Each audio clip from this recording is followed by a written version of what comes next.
Good morning, everyone. I'm Jill Roshto. I'm excited to serve as Executive Director of Louisiana Association of Nonprofit Organizations. LANO, for those of you who may not know, is a member-based organization. We're here to advocate, educate, and connect for the nonprofits of the state of Louisiana.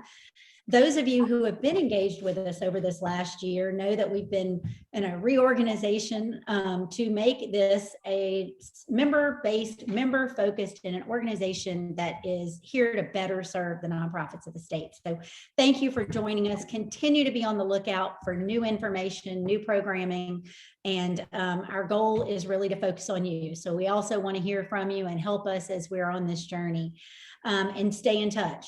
For those of you who are maybe lapsed members or not members at all, or know people that should be members, we have a really great entry-level new and lapsed membership rate of only $100. So encourage those that you know in the nonprofit sector to join us and be a part of all the big things coming this way over the next few months. Today is a super exciting day for us. Thank you for joining us for the first of 3 educational symposia that we're going to be hosting this year. And these are all made possible by Shell. So you see Steve on your screens. I'll be introducing him in a minute, but we couldn't do this without the support of Shell Global. So we're so excited. At this time, I want to turn it over to Christian Beatty, Associate Director of LANO, for some housekeeping details. Thank you, Christian. Thanks, Jill, and good morning, everybody. Thanks again for joining us today. We're so excited about this first of 3 LANO symposiums. So we will record the symposiums and we will notify everyone that registered when they are available after we edit. And we ask that everyone remain muted. Everyone should be muted coming into the webinar. But just if you try to unmute, remember that background noise and feedback will distract from the presentations. So please stay muted. We will ask that all questions be filtered through the chat box. We will monitor the chat box and do our very best to answer all questions at the end of the session. So thanks again, everyone, for joining us. And I'm going to kick it back over to Jill. Thanks again. Thank you. Good morning. It is my great pleasure to introduce Steve Oprea. Steve is the External Relations Advisor for Shell Global. Steve, like myself, Steve and I both have liberal arts backgrounds and business background as well, but Steve majored in French at Michigan State University, went to France, studied in France, and has used his international and language skills to build quite an interesting career. So he went to Houston working for Continental Airlines, and he also then got recruited to join the great oil industry and has been with Shell now since 2013. Steve moved to New Orleans just in time for storms, hurricanes, a pandemic, but I think Steve is still loving New Orleans and the Louisiana culture. So I can't thank Steve enough. It's been fun to get to know him virtually over the screen in the last year.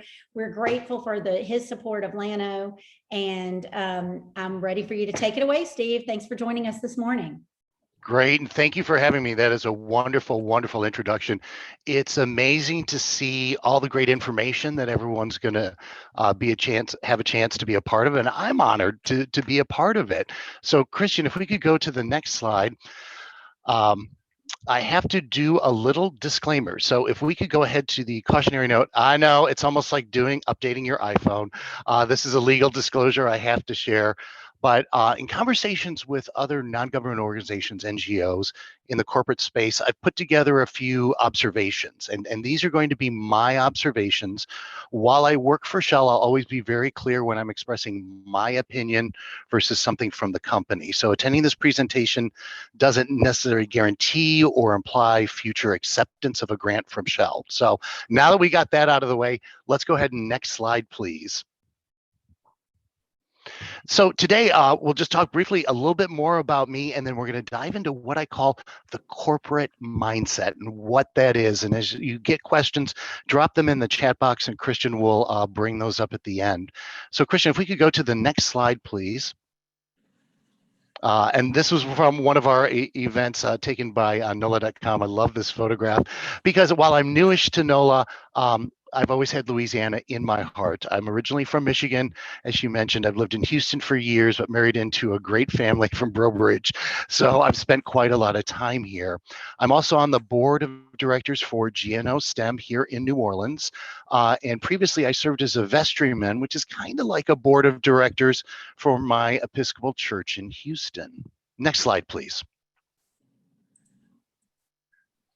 So 2020, as Jill talked about, you don't need me to say, oh, what a year, what a year. COVID-19 affected not only NGO finances, but even many company budgets. Social justice, Black Lives Matter, diversity and inclusion have become more important than ever. And if that wasn't crazy enough, we had a very busy hurricane season. So I share this picture above. These are some Shell volunteers in Cameron Parish working with Rebuilding Together New Orleans. And what's crazy about hurricanes, so you see we're moving a piece of decking. In the background is a trailer, and there's a hole in the wall, and that's actually the bedroom to the trailer. And on the wall of that bedroom, a picture was hanging. Think about it. Hurricane force winds ripped the side off the trailer, but left a picture hanging on the wall. My Shell volunteers, and I met up with a couple of them 2 weekends ago, we're still talking about that. And that's actually what we're going to talk about, is the narrative or the story, and what a good story is, and why your narrative still matters. But then also metrics, why you need some good metrics to back up what your story is saying. Next slide, please. Oops. Sorry. No worries. The correct slide will be understanding the corporate mindset. There we are. There we go. Yeah, no worries. It's all good. It's all good. So today, my goal is to help you think in a new way. I want you to put yourself in the shoes of somebody at a company that is looking to do good. And it's what I call the corporate mindset. So just like a job interview, you're going to do some research. You're going to know your audience. But instead of asking for a job, you're going to be asking for funding or starting a partnership. I'll share some reflections on what companies would be looking for. And every company is different, but I've been in this business long enough to see some trends, and I want to share those with you. And then most importantly, we'll talk about your value proposition, that why should this company fund you? What is your differentiator between your group and another? So next slide, please.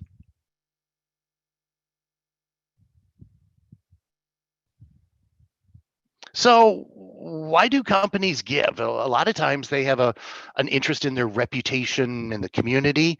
And I've found they often have different motivations. So one could be like saying, hey, we are part of this community. We want to demonstrate that we've been a good corporate citizen for many, many years. Or maybe they're just moving into your area. They're expanding their existing footprint. Are they trying to get their name and logo out there? Did they rebrand or merge, and they're trying to get their name in the public? Another driver, I find that in general, employees like to volunteer. And I found that Shell people love to get out of the office, or these days their living room, home office, kitchen, wherever they are, and get outside. So you'll see, like, we have this great photo of Shell volunteers in City Park. Volunteer opportunities can give a company not only a great photo op, but also a way to engage or increase employee satisfaction. It helps with retention. It's what makes an employer of choice. It's what they call an employee value proposition, where for people who have a choice of places to work, seeing a company that's involved with NGOs, with philanthropy, with volunteerism, makes that employer a little bit more better choice for those employees that, again, the ones you're trying to attract. So similarly, having board positions or committee seats can be a great way of employee development. Think about it. It's a great safe space for employees to learn new skills, gain some exposure to the public. And also what I call other, which a friend of mine coined a phrase, Philanthropy. This is where you take your wonderful employees, work with an NGO that have a problem, and use them to solve a specific problem. So, for example, Shell has worked with ARC-GNO here in the greater New Orleans area for many, many years. It's a group that helps people with intellectual disabilities find meaningful work. And a primary fundraiser of theirs, is to sort Mardi Gras beads. So after Mardi Gras, you get all these beads, all these different crews.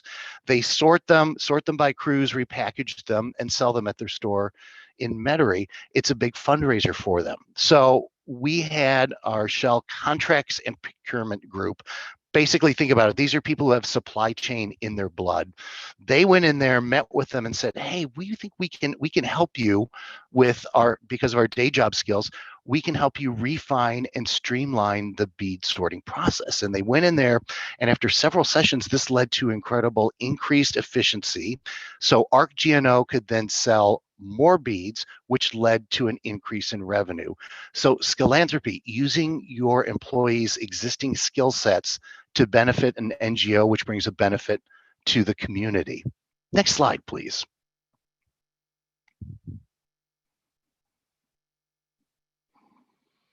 Let's talk about win-win. So obviously, I don't live in Houston anymore, but I still give to a dog rescue group there. Why? Well, yeah, I like dogs. It makes me feel good. That's what it's about. So the group Forgotten Dogs of the 5th Ward gets funding. I myself feel good. It's a win-win. We're each getting something out of the equation. So think about it this way. How can your NGO bring benefit to the community and the company that's funding you? How can you structure that so everyone gets something out of the equation? Is there, for example, a problem that the company is having and you can help with it? Maybe they're having a problem attracting new talent and you're an NGO. You can help them build a pipeline of new talent. Maybe it's even backing up further, offering courses or education to high schoolers, ensuring students in the 4th grade are at the correct reading level. So it's not always creating something new. It's taking what you're doing, repackaging it, looking at it, and figuring out how are you bringing benefit to the community and how can you help benefit this company that is supporting you. It's a way to tailor your approach. Put yourself on the opposite side of the table and think about if someone's listening to you talk about it, they're going to be thinking, what's in it for me, my company, or as we used to say, WIIFM, what's in it for me? So here I've got a sample of a program we did with the Urban League of Louisiana. And this was a new program that helped minority and women-owned businesses survive, and some of them even thrive during COVID.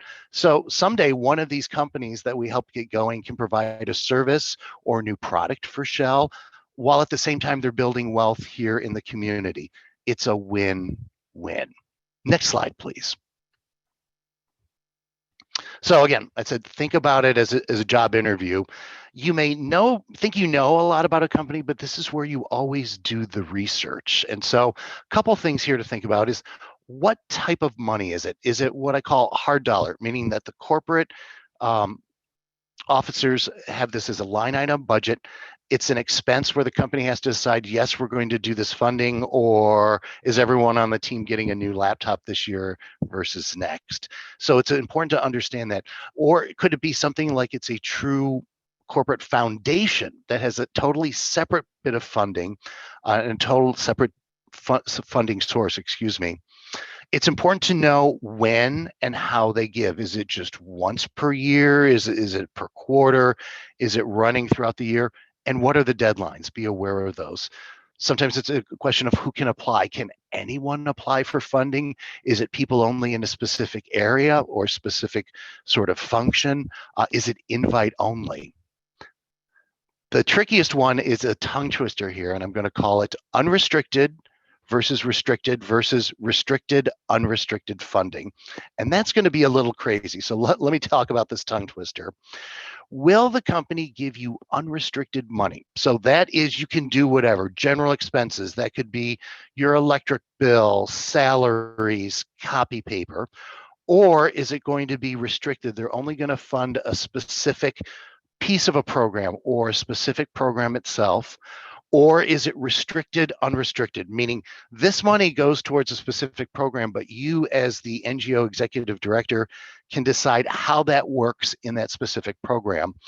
So you set the budget, you decide how it's spent, and it may not be easy to find out. So this is something that's in your discovery discussion with a group, what I call getting to know you, to ask them, how do they do these sort of things? How do they do it?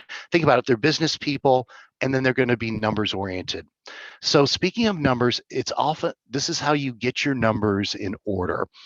There are what we call key performance indicators, or KPIs. So key performance indicators is basically the data that backs up your proof points. This is what we say we're doing, and it's what it is. It's not just the number of people being served by your organizations. KPIs are numbers that show a difference before and after a specific program. So it could be reading skills have increased X% for Y number of participants in 1 year.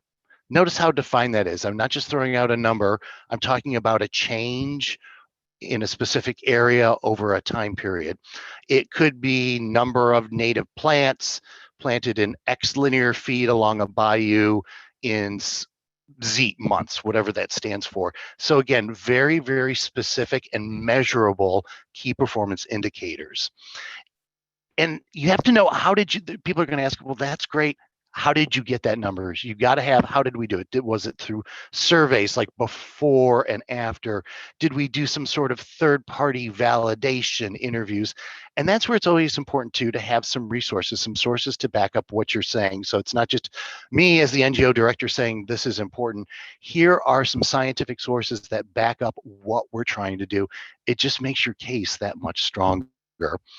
And finally, it's your narrative and how it's shared. So you know your story, and your story is good. Can you tell that story in 30 seconds? So yeah, 30 seconds. So can you boil it down to an elevator speech? So imagine, here I am in this big building. I'm in the elevator, yes, pre-COVID, so there's multiple people in there. Someone walks in, and this is an executive of a company I've been wanting to approach. I've got 30 seconds to give my pitch. How can I explain to them in as few words as possible why we need to have a further conversation? So it's good to have a couple versions of these. And once you get good at the 30-second, I challenge you, 15 seconds. Think in a soundbite. If you just had 15 seconds to talk about your organization and why this company should engage with you further, can you do it? And seriously, it works. You have to practice it. But then this becomes your sort of go-to script for cocktail parties, or you meet someone at a crawfish boil, after church, at the supermarket. And if you're stuck on it, here's a really good tip. Get your board involved. Your board of directors is there to support you as an ED. They can help you sort of boil down this essence. And once you all agree on this elevator speech, your 15 and 30-second one, make sure to challenge your board and say, can you repeat it back to me? Next slide, please. So doing a little bit more research, it's always good to know, who are they funding? Do they have a list of organizations they're funding now? Some may not publish it, so you Google it. Ask people in the community, do they know if this company is funding someone and who? But be aware, just because they fund one type of organization, for example, education, doesn't mean they're going to automatically fund yours, but it's good to know. As you start looking at who they're funding or discovering it, try to figure out, does the company have any themes? What's their methodology for funding? Is it a certain category? So at Shell, for example, we support STEM, science, technology, engineering, and math. It helps society, and it helps the company build a pipeline of technical talent for the future. So if you're going through your research and you're able to identify an NGO that they're funding, look online and first see, how does that NGO talk about that company they're funding. It's a joint narrative. And then I would go and say, how is the company talking about this NGO? What are they doing? It may not jump out at you right away. So here's a tip. If you find a company NGO that's being funded, follow them on social media, all of their platforms, sign up for their emails. Over time, you might start to see a theme or something in there that will help you understand what is it. Because what we're going to do is take all this research and build your value proposition. Next slide, please. If you remember anything out of this presentation, I hope it's the value proposition. The value proposition of your NGO answers the question, why you and why not somebody else? It is your differentiator. Yes, you are trying to do good in your community or here in Louisiana or in the country, but why should a company choose your group? That is your value proposition. So to get there, it may be helpful to think about features and benefits. So here is my NGO. Here's what we're trying to do. Here's how we do it. These are our features, the things that we do. For every feature, there's a corresponding benefit. The benefit is not just to society or to the community, but it's also to that prospective company that you're talking to. So you have to tell it to them, spell it out to them. What's in it for me? What's in it for them, their employees, their company, their reputation? And it needs to be these features and benefits very realistic. So spend some time with it. So here's one with this photograph here. At Rebuilding Together New Orleans, we fix up old houses, feature, which is great for the community, benefit, and also a great way for your employees to volunteer, benefit to the company. Many companies incorporate a volunteer activity as an awesome team building experience. Bam. Think about it. They took the feature, here's the benefit to society, benefit to the company, benefit to the company. So start with the feature. And I do it old school. So I take a piece of paper, put a line right down the middle, put features on one side, and on the other side, what's the corresponding benefit? Again, this is the benefit to society and to the company that you're approaching. And don't worry, you don't need to fill the page. I think if you have 3 or 4, that's enough, because this is how you're starting to build your value proposition. Once you do that for yourself, then start looking at some of the other groups that are doing something similar to you. Where are you different? What makes you you, the very essence of your uniqueness? What is your value proposition? And does that change your equation, how you do your features and benefits? So let's go on to the next slide and talk about what we do once we know what our value proposition is. It's what I call the best foot forward. So here are some things that I do personally when I'm approached by a group. This happens all the time, and this is what I do even before the first conversation. I go to their website and say, is it clean? Is it easy to look around? Does it have a modern look and feel? Is it dated? I look at it both, not just on my big desktop here, but also on my phone or iPad to see if it's easy to move around. Is there a very clear about us section? And that tells me what you're trying to do. How old is your content? I'm going to look through and see what you're talking about. So here's a tip. Even if it's a good story, but if it's dated, if it's older than 3 years, either replace it or remove the dates for it and make it evergreen. I'm going to look at your board of directors even before we have this conversation. This is very important. Who is on your board? Here's why. For my company right now, I have to file special internal compliance paperwork when it comes to government officials on the board. It's not a deal breaker. I just need to know in advance how I'm going to structure my paperwork with it. So what you need to do is to look at your board members, make sure you've got a list of them and what is their affiliation or day job, and clearly what it is. So not just title, but who they're working for. Are they retired? If so, from where? These are things that we all need to know. So go ahead and get that now, because if no one's asked you for it yet, trust me, at some point they're going to. So make sure you've got that very clearly understandable on your website, who are your board of directors, their affiliations, and what they do. When I'm going through an NGO website, I like to look and see who are their other corporate partners. I'm scanning for, are there logos, are there photos of companies, volunteers on there? What sort of industries? Is it just one industry who is funding your group, or is it spread across several? And then these days, it's not just enough to have a website. You need social media, face it. I'll look to see, have you posted recently? Are you posting consistently? Which makes me think, oh, they've got a plan. It's not just everything happened within a month and then you haven't posted in a year or two. So I'm going to look to see how consistent you are. And are these posts of interest? Hey, the occasional happy Groundhog Day, that's a great one, but that shouldn't be the majority of your posts. They should be about something, what you're doing, what you're trying to do, and what you're celebrating. It's a way for me to better understand the organization even before we have that first getting to know you call.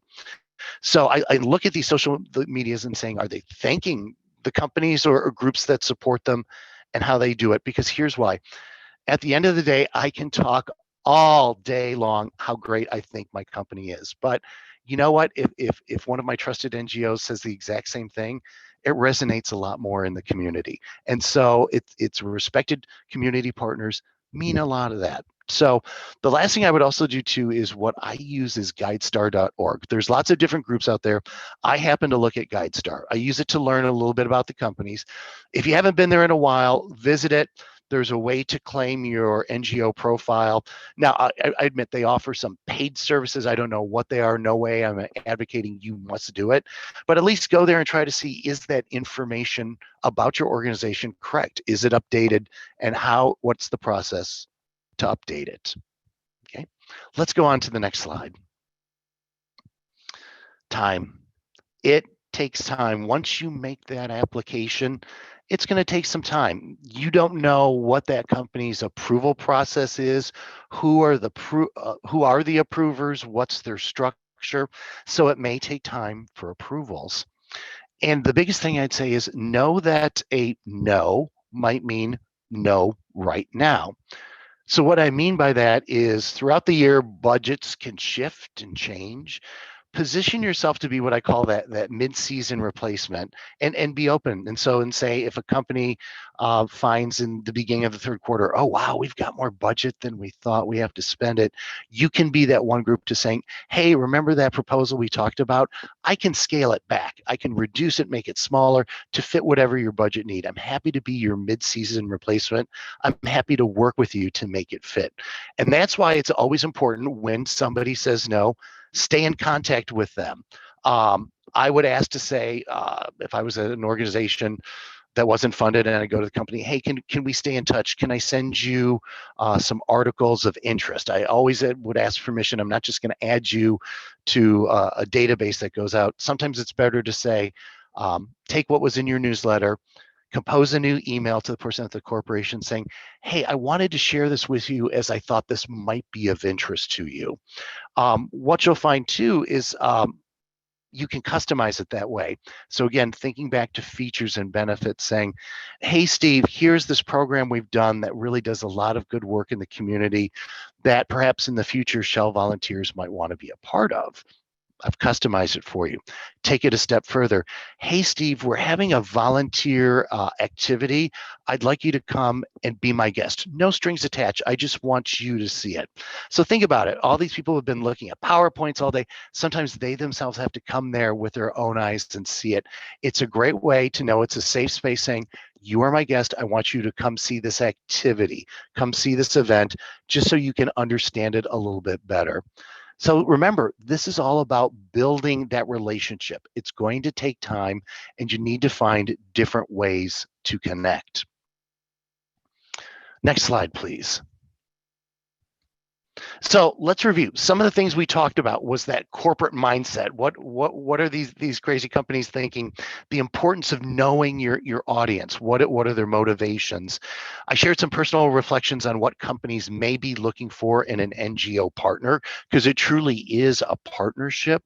We talked about your differentiator, your value proposition, what makes you, how you can use features and benefits of your organization to help build that. We talked about refining your narrative or the elevator speech and practicing that with your board. Then we talked about how to back it up with data, your key performance indicators to do that. I see we've got a little bit time left for questions. Kristen, did anyone have any questions of me today? Jill, I'm going to go ahead and stop sharing so we can look at those chat questions. Sure. Okay, and I have a couple of questions to kick us off, Steve. Sure.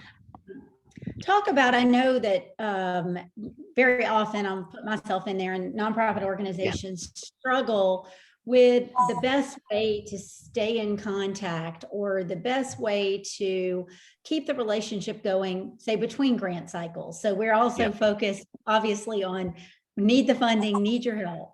And then, if it's program-based or, what do you look for? How much connection do you want? What do you want to hear from us after you've funded us? Great question, because always, usually, and depending on the company, just like at the end of the year, I get evaluated by my line manager. I have to do an evaluation on the organization that I'm funding. It's not just a once a year thing. Quarterly is always good to check in proactively and say, hey, Steve, I've got some new KPIs for you. Can I get on your calendar for a moment? I want to share this with you. Or send me a photograph and saying, hey, here's a screenshot of the seminar we did. Here's how many people participated. Here's some of the feedback from it. So at least quarterly is good. Knowing that at the end of the year, you should be able to present your funding company with a one-pager saying, here's what we said we wanted to do. Here's what we accomplished. And if you didn't get there, that's okay. Just be very honest with it. But here's some other things that we did. So be prepared to have that conversation quarterly, but definitely by the end of the year. But to keep that contact going, always reach out to your funding company at least once a quarter. Okay, I have a list of things for you. Go for it. What are you, obviously we're all, talking to where we're tired of talking about the new world, our new world, but Yep. we are in a different place.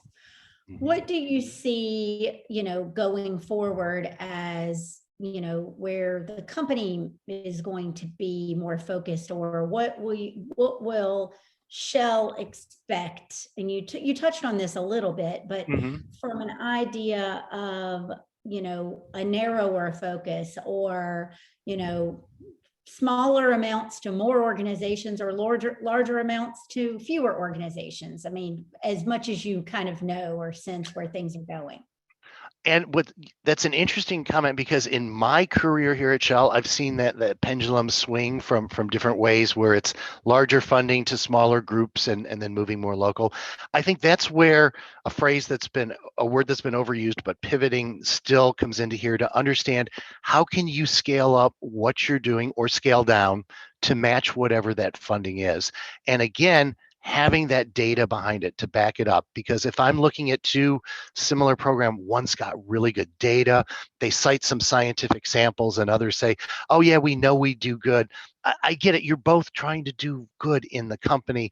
But when I have to go to my boss and my boss's boss to justify why I'm funding nonprofit A over nonprofit B, the more data you can give me, the tighter narrative you can give me, it makes it just an easier decision. Great. We have some Q&A questions and some questions in chat. So I'm just going to start with the chat. Any advice on how to approach companies with firm funding focus areas, as that seems to be a trend for larger companies? Definitely those themes are coming in there. And I'd say be open and honest. And when you match a theme, that's fine. If you don't match a theme, try to figure out what is different about your group that you should be funded for it. And, show that you've done your homework. Hi, company ABC. I know that you're doing a lot of work in STEM. While our field is slightly different, I want to explain how we can help you meet that same goal. You are taking the features of your organization, realigning those benefits with the company. Know that in the end, they may not be able to fund you. But again, you never know, the person that you're talking at this company may move to a different company at some point soon, and you've built that relationship with them. Great. Here's another question. We do not have a lot of opportunities to use volunteers, but I've been told that large corporations will often only fund nonprofits that first provide volunteer opportunities for the corporation. Is this valid? I wouldn't necessarily say valid. I offer it as a challenge to say, is there something else these employees could do beyond volunteering? Could they do this philanthropy? Could you get someone who's sitting even in a different city to say, hey, could one of your employees help us get our finances? Could we talk to your CFO and understand how should we be doing our books? Do you have any web people or social people who could train us at the NGO to do it? So even though you can't have a full-blown big volunteer activity, because some companies are actually limiting that, that's philanthropy to look to say, what can can you do for us? The other thing too is I'd say never turn away an in-kind donation, because even if a company can't fund you, we go through a lot of laptops every year, and they have to be recycled. And we've actually done that with ArcGNO and some other programs where I'm like, I have 60 laptops. Could you use those? Of course, there's great, you've got to have the resources on your end to say, how do I actually get these resources and be able to use them with high school kids or adult education, but be open to that too. Beyond that volunteerism, is there that philanthropy where it's just a few highly trained employees, or is there another way they can support you with an in-kind donation? Great advice. Okay, here we have another one. In light of COVID-19, do you see a change in the way companies are supporting nonprofits? I would have to say there is more tighter focus, because as companies themselves have all been sort of stretched, compressed, and pulled in many different directions, the narrative is still important, that story you tell, but again, you've got to have that data to back it up, and also a third party validation saying it's not just us saying this is a problem. Here's some scientific papers that say the approach that we're taking helps alleviate that problem in the city where your employees live and work. So I'd say your narrative is still important, but now with COVID-19 is you've got to have some sort of data. You've got to have some key performance indicators that all tie into your value proposition. What makes you different? Great.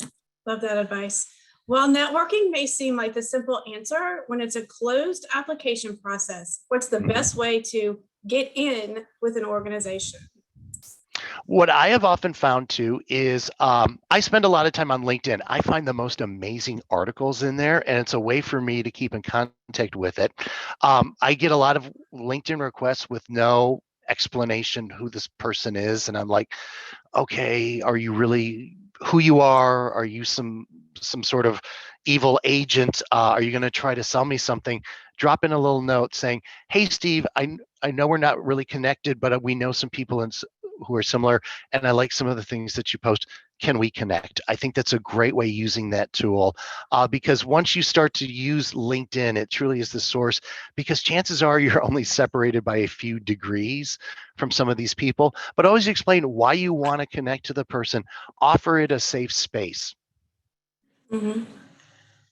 I agree. I don't like those just random LinkedIn invitations. Yeah, and you you're never like, know what's going on. especially if the photo doesn't match the name. And that's the biggest thing too, is, Right. is have a photo. It's not like I'm not going to pick you because I don't like how you look. No, because if it's just that little gray icon, I was like, is this person really using LinkedIn? Because I use LinkedIn as a way to get a pulse on trends and things that are happening.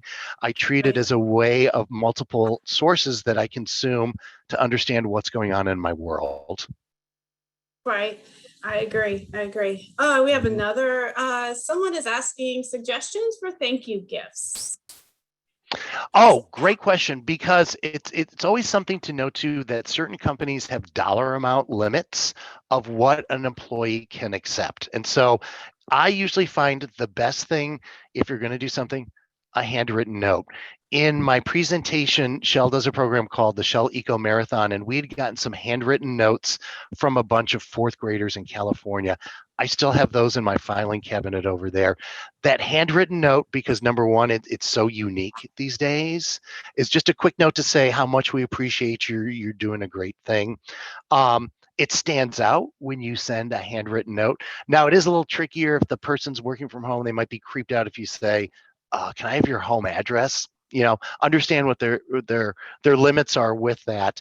But it's one of those things where you could even say, here's a coffee cup with the logo of the organization, and I just want you to think about us every day because we think of you. My God, that's perfect, because you're customizing it. So even if you can't deliver that handwritten note or that coffee cup to them, keeping up that quarterly communication and personally thanking them is the best gift we can get. Great question. Yes, I love handwritten notes. Yeah. Okay, we have another question. How open do you find your agency about post-proposal feedback meetings for agencies who are looking to improve their odds of being granted funds after a declined proposal? And do you feel that is an important offering from grantors to grantees? Feedback is so important. I admit when I was younger, starting out in the corporate world, I'd be terrified of my annual review. I was like, oh my God, what's going to happen? They're going to fire me. And in my personal opinion, companies that only give you a review once a year without that concentrated feedback, they're missing out on an opportunity. Honest and open feedback is very, very important. And it's great to be asked for because I'm comfortable in my role and I'm comfortable getting it.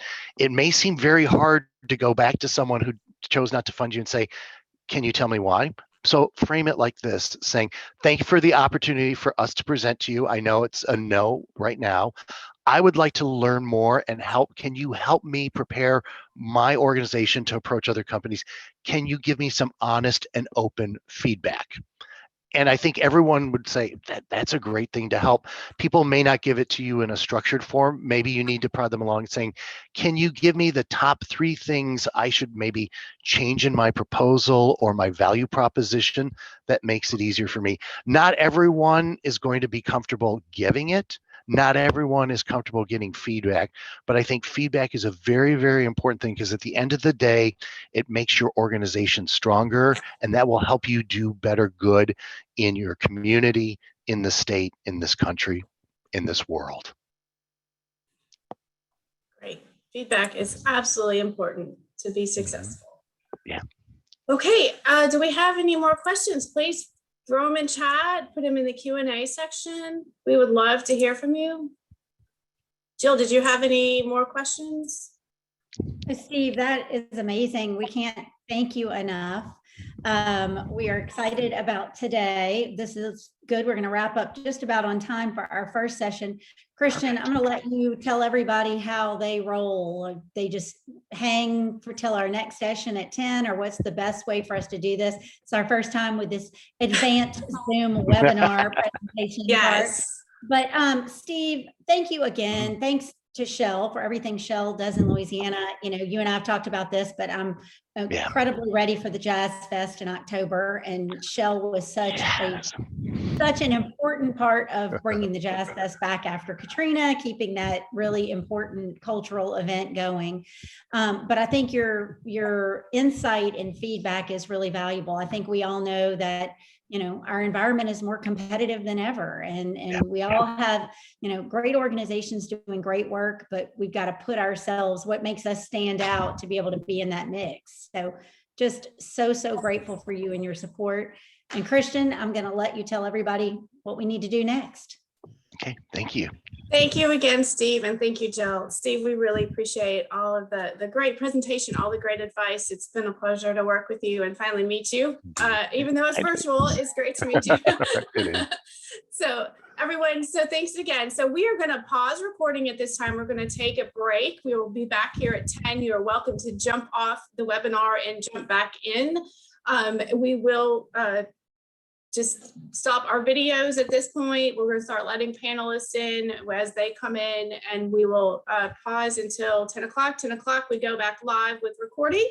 So take this time to take a break, grab some coffee, tell everyone how great Steve's been, and jump on and join LANO. So we are so excited. We will see everyone back at 10 o'clock. 10 Thank you, everyone. With Thank you. our Private Family Foundation panel. So we are looking for Christy Ross, Jan Ross, and Steve Ramos at 10 o'clock. Come back and join us. All right. See everyone then. Bye, everyone. I will do that.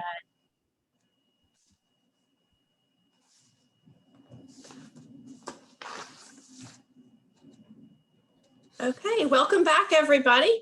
It's 10 o'clock. We are ready for our panelists, and this is a great session. We look forward to your questions. So Jill, if you want to get started, then I'll do a little bit of housekeeping. That'll be great. Good morning, everyone. For those of you who might not have been on our first session, I'm Jill Roshto, very excited to serve as Executive Director of Louisiana Association of Nonprofit Organizations. Welcome back if you're joining us after the first session, or welcome in if this is your first one in. This is the first of 3 symposia we will be doing this year, underwritten by Shell. We are so grateful. We had Steve Oprea on in our last session, which was great, and we could not do this without the support of Shell. So we are so very grateful to them for all of the support. And another quick plug, I think those of you who've been engaging with us over the last year know that we have been in a reorganization of LANO. We kind of started that right even before our pandemic, and now it's, you know, like many organizations looking at how we're moving forward. We're excited about that. Thanks to those of you who've been sticking in there with us. Keep looking for new updates. One thing we are doing is any lapsed members or new members to LANO, we're offering an introductory rate of only $100. So if you're not a member, come back to LANO, be a member with us, or suggest it to colleagues and friends and peers in your community as we rebuild up our network and our organization. But thanks for being with us. Christian, I'm gonna let you handle the housekeeping before we get started. Great, and thanks everyone again for joining us for the second session today. We're really excited. I will be in the background monitoring the chat, so please put any questions you have either in the chat function, or you may also do Q&A. So either one that you're more comfortable with. Everybody, all of our attendees will be muted and their videos will not be shown. This is the Zoom webinar, which this is new for Jill and I, so we're kind of excited about it. And also, please remain muted. Background noise and the feedback will distract from our panelists, and we just want to make sure that if you have questions, put in that Q&A box or in the chat box. If you have any questions or need any help outside of that, you always can email us, and we look forward to this panelist session. Thank you so much, Jill. I'm going to kick it back over to you. Thanks, Christian. All right, I could spend the whole entire time just reading the bios of our panelists, so I'm going to try to hit the highlights, but you have a very distinguished and experienced group today, so I'm very excited about it. Stephen Ramos is the Interim Director of the Stuller Family Foundation in Lafayette, and assists the foundation with the review and funding of community programs. Steve practiced law for over 15 years, most recently at Andrus, Boudreaux, Landry, and Kusan, where he focused on business, banking, and estate planning. He received a Bachelor of Arts degree from McNeese State University, his Juris Doctorate from LSU, and we'll let this slide, Steve, a degree in taxation law from the University of Alabama. He and his wife, Erin, have 3 children, and he is also an officer in the Louisiana Army National Guard, so he stays very, very busy. We're delighted to have you today.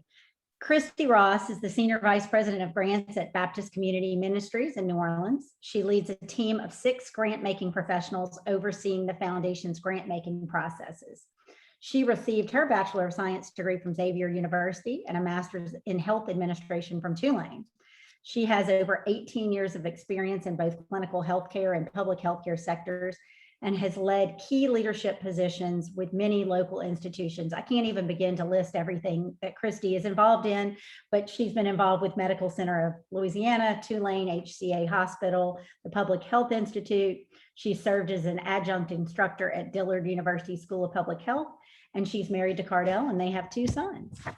And last but not least, my friend Jan Ross is Executive Vice President of Philanthropy at the Huey and Angelina Wilson Foundation here in Baton Rouge, where she leads the implementation of the strategic direction, guides her team through grant-making due diligence, and serves as the community liaison for the foundation. Jan holds a bachelor's degree in personnel management from University of Louisiana Lafayette, and is a commissioned civil law notary public. Jan began with the Wilson family as assistant to the VP of merchandising of Wilson Jewelers, where she managed diamond inventories. Once again, Jan has served on a lot of boards, a lot of committees, a lot of commissions. She is very busy, but she's currently serving on the board of the Capital Area Alliance for the Homeless and St. Vincent de Paul Foundation. She's been a board member and executive committee members of Maison de Me, Family Road of Greater Baton Rouge Hope Academy, and Capital Area Reentry Coalition. Jan is also a graduate of many programs, including the Baton Rouge Business Reports Executive Leadership Academy, Leadership Baton Rouge, through the Chamber, the Robert Hull Fellowship for Emerging Leaders in Southern Philanthropy, on and on and on. She's on the Women's Advancement Commission for the Mayor of Baton Rouge and the Community Impact Cabinet for Capital Area United Way. So we are very excited to have these 3 panelists this morning. So thank you so much for making time to join us today. I'm going to get started by, I've given these introductions of you, your bios, which are very outstanding, but I'd like each of you to start, and everybody's got an R last name, so we'll just go kind of alphabetically in order there, and I'll start with Stephen. Tell us about the Stuller Foundation and its role in the community, and kind of your role there, a little more than I expanded on. Well, thank you for the introduction. It can only go down from here. The Stuller Family Foundation has been, I think we're in year 27 or soon to be in year 27. We have donated all across the spectrum to different nonprofits in the community. We're primarily focused in Acadiana, Lafayette Parish, and the 7 or so parishes that surround it. The foundation, it was founded on Christian endeavors and Christian education, a lot of parochial schools, help and things like that. But we've expanded substantially since 1994. And now we give across pretty much every aspect that you can think of, from arts and culture to many, many, many humanitarian efforts, different nuanced things like beautification, litter abatement, things like that. So we do a whole lot of stuff. I am currently the interim director. We are in the process of bringing on a more permanent director, and so unfortunately at some point I will have to step back and go to my role as more of a businessy guy. But it has been a fun 6 months or so in the interim director seat, and regardless, I'm always involved in it. So but that's pretty much what the foundation does. Thank you, Steve. Christy, tell us about what's going on down there. Hi, good morning. Good morning. Thank you all for having me. I am delighted to be here. And so as Jill mentioned, with Baptist Community Ministries, we are, I think, really unique in the space. We're celebrating our 25th year as a foundation. We were born out of the sale of Southern Baptist Hospital, which had been in service to the New Orleans community since the 1920s. And so it was a really nice way for the foundation to really continue its mission and service, but yet in a different way than clinical care. But we are celebrating our 25th year. We're a faith-based private philanthropic organization and join the ranks of so many across the country that are health conversion foundations. And so that's a really unique space for us. I think it's great that we, just as Stephen mentioned, really rooted in sort of Christian principles and faith. And so we've been able to really grow that work and our presence in the community. We fund in 5 parishes, so Orleans, Jefferson, St. Bernard, St. Tammany, and Jefferson parishes. So all that makes up Greater New Orleans. And we fund primarily in health, education, and public safety. We do about $10 to $12 million annually in investments, both new and current, those that were already booked for 2 or 3 years out. And so we've been really happy to be in partnership, not only with the community, but with others in philanthropy to support some really good work. We currently have over 75 funded partners. COVID's been really interesting for us, and we've tried to make sure we're at least responsive, or as responsive as we can be, to those partners as they try to meet emerging needs and the transitioning of work. But yeah, so I'm delighted to be here. I'm happy to answer questions and to share. And I think the one takeaway I will say is leading the grants division, which is usually the claim to fame for BCM. We have 2 other really dynamic divisions as well that are service related, our chaplaincy work and our congregational wellness. But it is an honor to be the head of a division that has an opportunity to engage with so many different partners, all who are committed to improving the Greater New Orleans region. Thank you, Christy. Jan, tell us all about the great work. Well, Steve, though your position is interim, I hope that you enjoy your time, as Christy and myself will really exude. This is a great field to be a part of. It's very rewarding. It exposes you to areas of your community that you may never have access to. So I hope that you enjoy your interim position. For me, I've been with the Wilson family for quite some time. And just in stating that, it gives you a sense as to I am not 29 anymore. But I've been with the foundation. Well, I was with the family, and then we merged into foundation work over time. And so I have been with the foundation since the early days in helping to create the grant making process to now leading that grant making strategy implementation and working within the community. Very, very rewarding. And it's such an honor and a pleasure to be able to hold the position that I do. Great respect for those in this arena, whether it be those that are working with funders or foundations or the nonprofits. They're both very challenging fields and very rewarding work.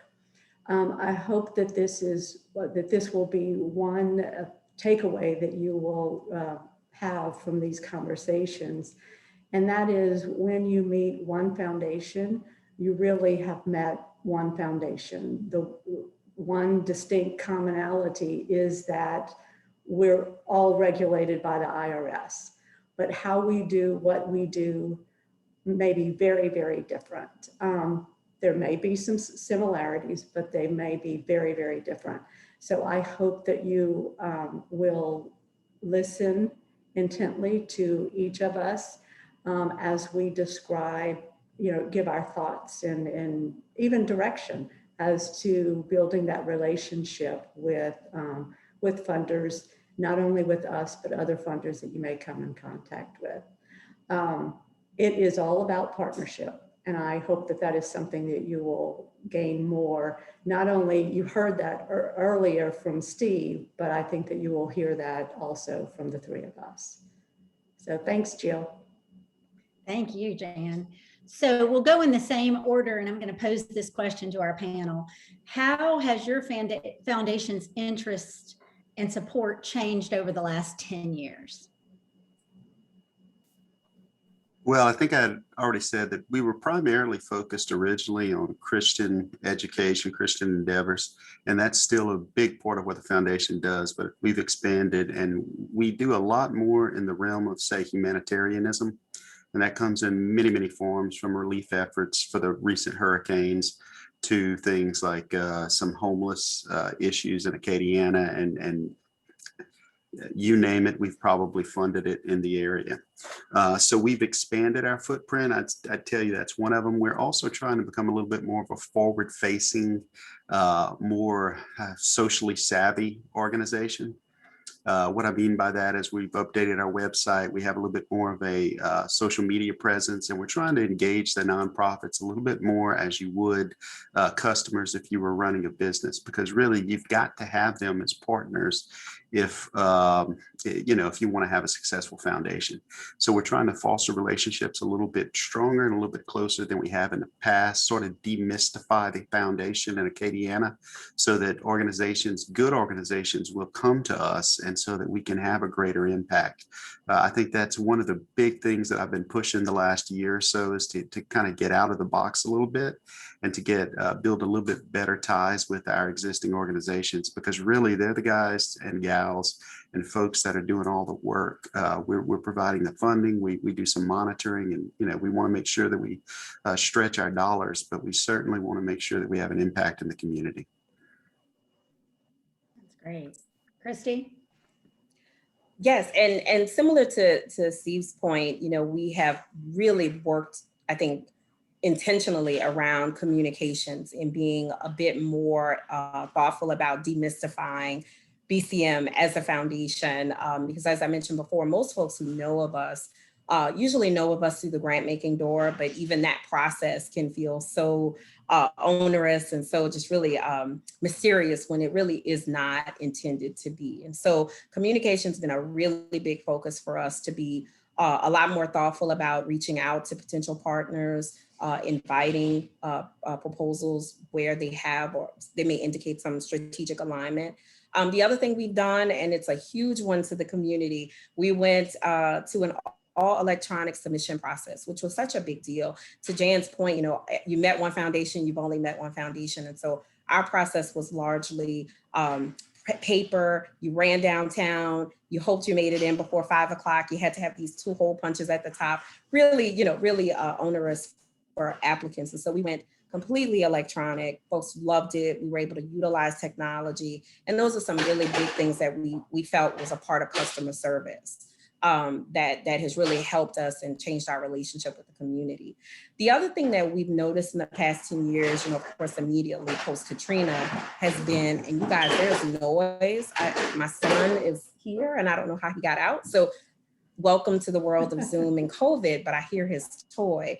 So I apologize for that. But the other thing that has changed is our Katrina response. And by and large, what we did in the realm of federally qualified health centers and health integration, what we did for our investments in recidivism work, and then in early childhood education. And so that's really where we've been in our strategic alignment, largely responsive to what we had seen in terms of the post-Katrina Greater New Orleans landscape. We're going to probably be in that space for a while, but that I think was really responsive to community saying we need some thoughtful investment in that area. So we've had some internal communications and troubleshooting that has been more outward, and then we've had a greater commitment to what I would call our new strategic alignment and our priorities. Thank you, Jan. Very good. So over the last 10 or so years, I think that in the 21 years that we have been in philanthropy and grant making, there has been an evolution of nonprofits in that it really has become important to run a nonprofit as a business. And so there's much more science behind it. And the same thing is happening now in the field of philanthropy, where there's much more educational opportunity in the field of philanthropy. So that's one way that things have really changed over time. Another way, as what has been described, with different events, it causes changes in thought, it causes changes in operations, it causes changes in how you function. And that has has affected the Wilson Foundation. We have a focus in human services, healthcare, education, and then in 2004, we added prison reentry. And in 2015, we kicked off our first large-scale initiative focused on prison reentry. That was huge for us, but that came just as the reentry, criminal justice, the justice reinvestment was really kicking off. And then in 2017 in Louisiana, we had the Justice Reinvestment Act and the 10 bills that were passed, which really progressed the justice reinvestment. It really brought it forward. And so there, in that field, there's been a lot of change as to how people are put in prison, as well as how they function in prison, and the preparation in those individuals being re-released into their communities. Just as information, over 93% of those that are incarcerated will be returning to your community. And so the more that we can prepare people while they're incarcerated, while they're a captured audience, the better off our communities are. Hence, the more services that we have available when people get out, the better our communities are. But also over the years, if you think about 2008, when we were dealing with Gustav, we were also dealing with the mortgage bust and the economic downturn. That had a huge impact on the country, but we had so much federal dollars coming our way that we didn't feel that impact as great as the rest of the country. Very similar with 2016. And then, but now in 2020, the COVID is having a worldwide impact. And so those funds aren't flowing like what they have with weather disasters. And one thing about that, it has really caused us to be much more collaborative, to work more as partners, just as what has been described. And so I think that as we go forward, the focus on collaboration and partnerships is going to be huge in going forward. That's wonderful. Thank you. I'm going to kind of combine a couple of questions for you because I think they kind of work together. How did your foundation respond to the needs of the nonprofits you support in our very unusual year of 2020? And then as we have made it through already the first 5 months of 2021, what are you kind of seeing with organizations as far as sustainability and their ability to serve their constituents? I'm sure you have seen the same thing. I've been discussing this with tons of people. It's like everything has kind of gone from maybe 25 miles an hour to 350 miles an hour over the last few months as everybody is kind of refocused and trying to figure out where to go. And I'm sure all over the state, you've seen the same situation. Our traffic in Baton Rouge has just gotten insane. So everyone is back to work and they're very focused on the future. And I think trying to figure out, just like LANO, what that new future is. So how were you able to support those organizations in 2020? And what do you kind of see in 2021? Where the organizations are going or what those needs might be. I guess we're going in the same order. I'll answer the first one first. I think in 2020, the most important thing was to keep the doors open and to, remind people that we are still here and they could try to reach out to us for support, which we did. One of the other things that we do, we typically have 3 funding cycles. So 3 times a year, there are 3 application deadlines, and then we review the grants and we give awards roughly a month or so after that. But because we were a family foundation, we were able to streamline some of that and go off schedule, so to speak, for some of the more immediate needs in Acadiana, such as the hurricanes and whatnot, and more recently the big freeze that came through, which greatly affected a lot of the homeless folks in this area. So we were able to do some sort of quote off schedule funding to help out some individuals and some people that were in need.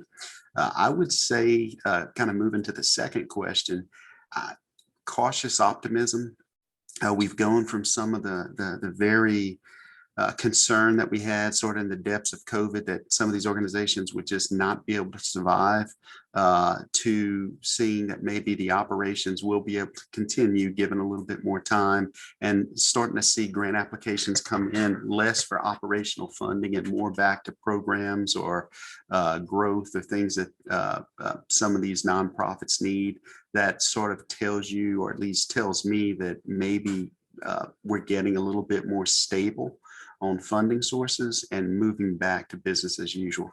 I don't think that's necessarily the case with all organizations, and certainly it's going to take more time.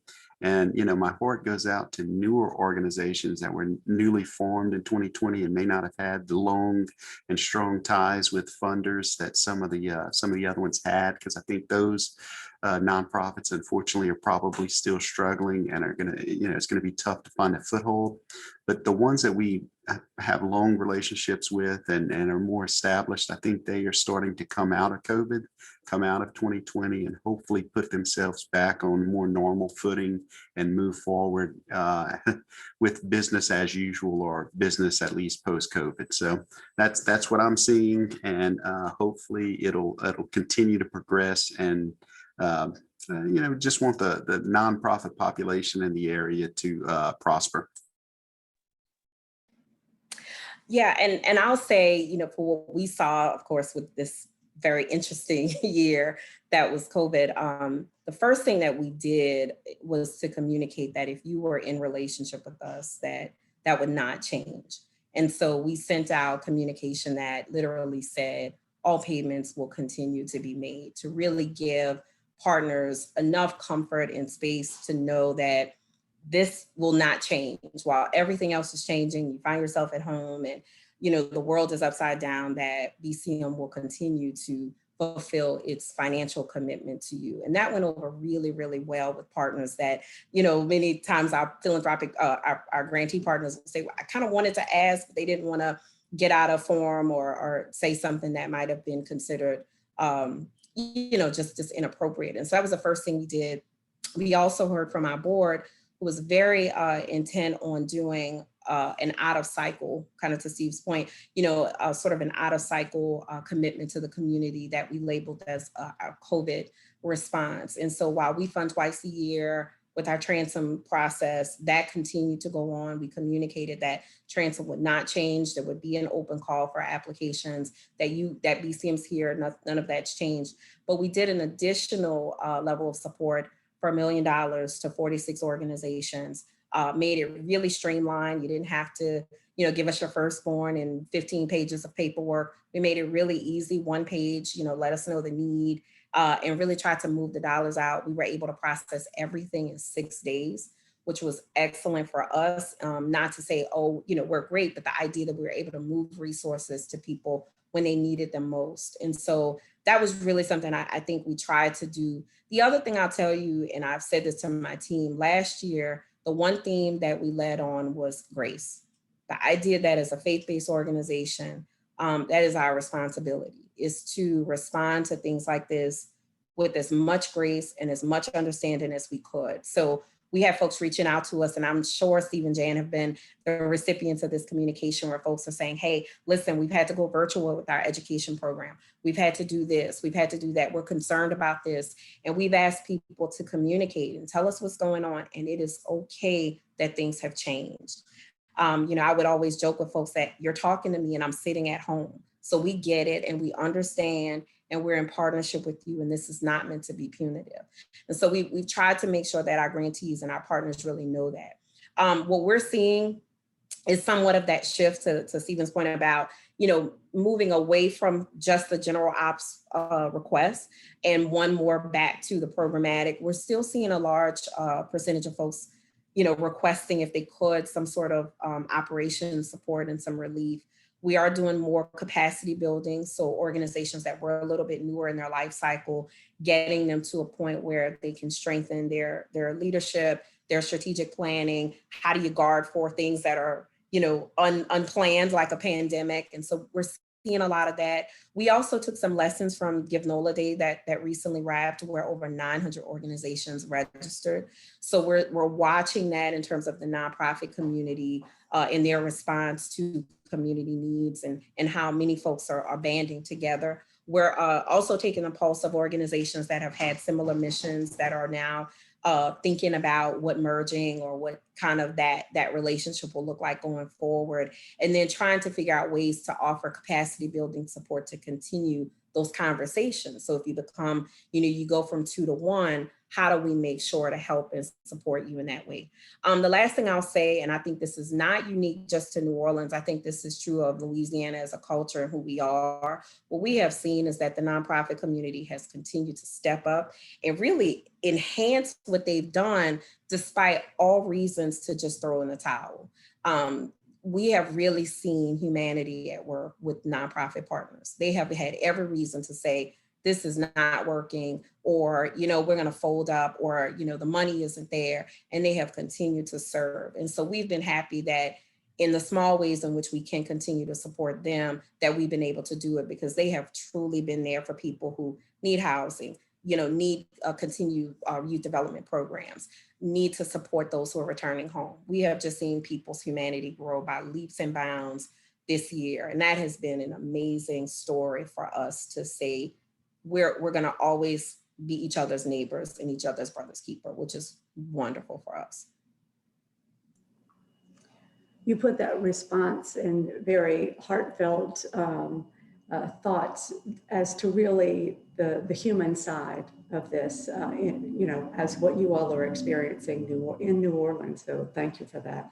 But with the Wilson Foundation, in response to COVID, we had just entered our spring grant cycle. And so we continued as what we traditionally would, but in making the awards, we remained flexible as to how those funds could be used. So if they wanted to redirect to general operating, we did allow that. We did allow previous grant awards that were still active, those funds to be redirected. We were flexible on reporting, and then also, remained flexible on, how those funds may be used. We did a survey of the nonprofits that had been active with us in the previous 2 years, just to see what their needs were, how they were responding to COVID, and how if they could articulate what their needs were in how we could help with that. It did get to the point where we put out additional funds, but we realized that there was such need across the board in the nonprofit sector in areas especially that we don't fund.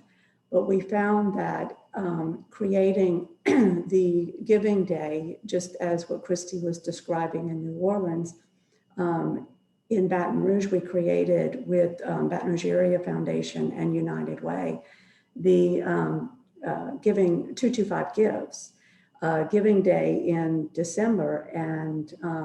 And that was a way for us to invest in the creation of this event, but also to invest in any nonprofit that took part in that. And that was a way for us to fund the environment, animals, arts, those fields that we don't typically fund. And so that was, a response that we had. Throughout the year, we have continued, and even today, continue to be flexible, recognizing that there was tremendous response in the early days, but there are organizations that are now kind of at a downslide to where they're feeling impact of COVID, where they might have been going 110 miles an hour in those early days. And so we continue to be flexible to that, recognizing that everybody is operating at a different pace. And, we just try to make sure that we're very aware of that. Collaboration has been huge.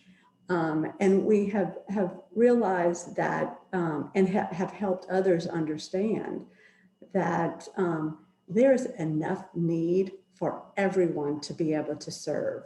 Whether you're working in feeding, in education, and after school care, mental health, it doesn't matter what field you're in, there's more than enough need to go around. So if we can work collaboratively and partner with each other, support each other, share resources, we're able to provide services better, and clients and the public is much stronger because of that.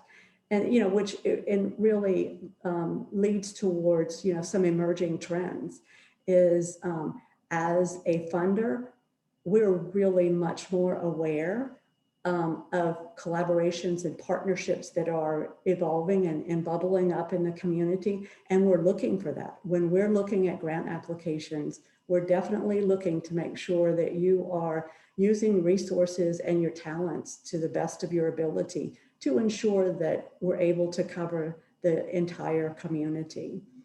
Also, what Steve had talked about earlier today is the use of data and how important that is.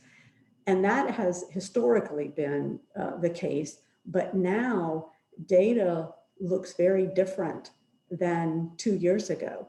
So if you have been doing research on, for information for your grant applications, or even just to defend your services, data today really must include the impact of COVID.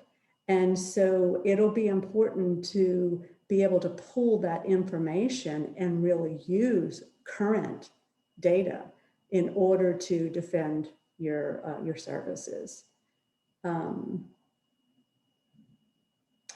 So I think that's where I'll stop for right now. Okay, such good information. And as I knew, time is flying by, so I'm going to pose this question to the three of you. Talk a little bit for our attendees about how to forge a relationship with your foundation or other private and, you know, smaller foundations, private and family foundations, where they haven't had a relationship. How can you start that conversation or get that going? And, you know, what do you look for? You know, obviously, as you talked about, you have interest, you have buckets of interest, so you can't fund everybody and all of their, but how would they get started to, you know, when they're looking for new funding streams and new funders to partner with? I guess I'll go first.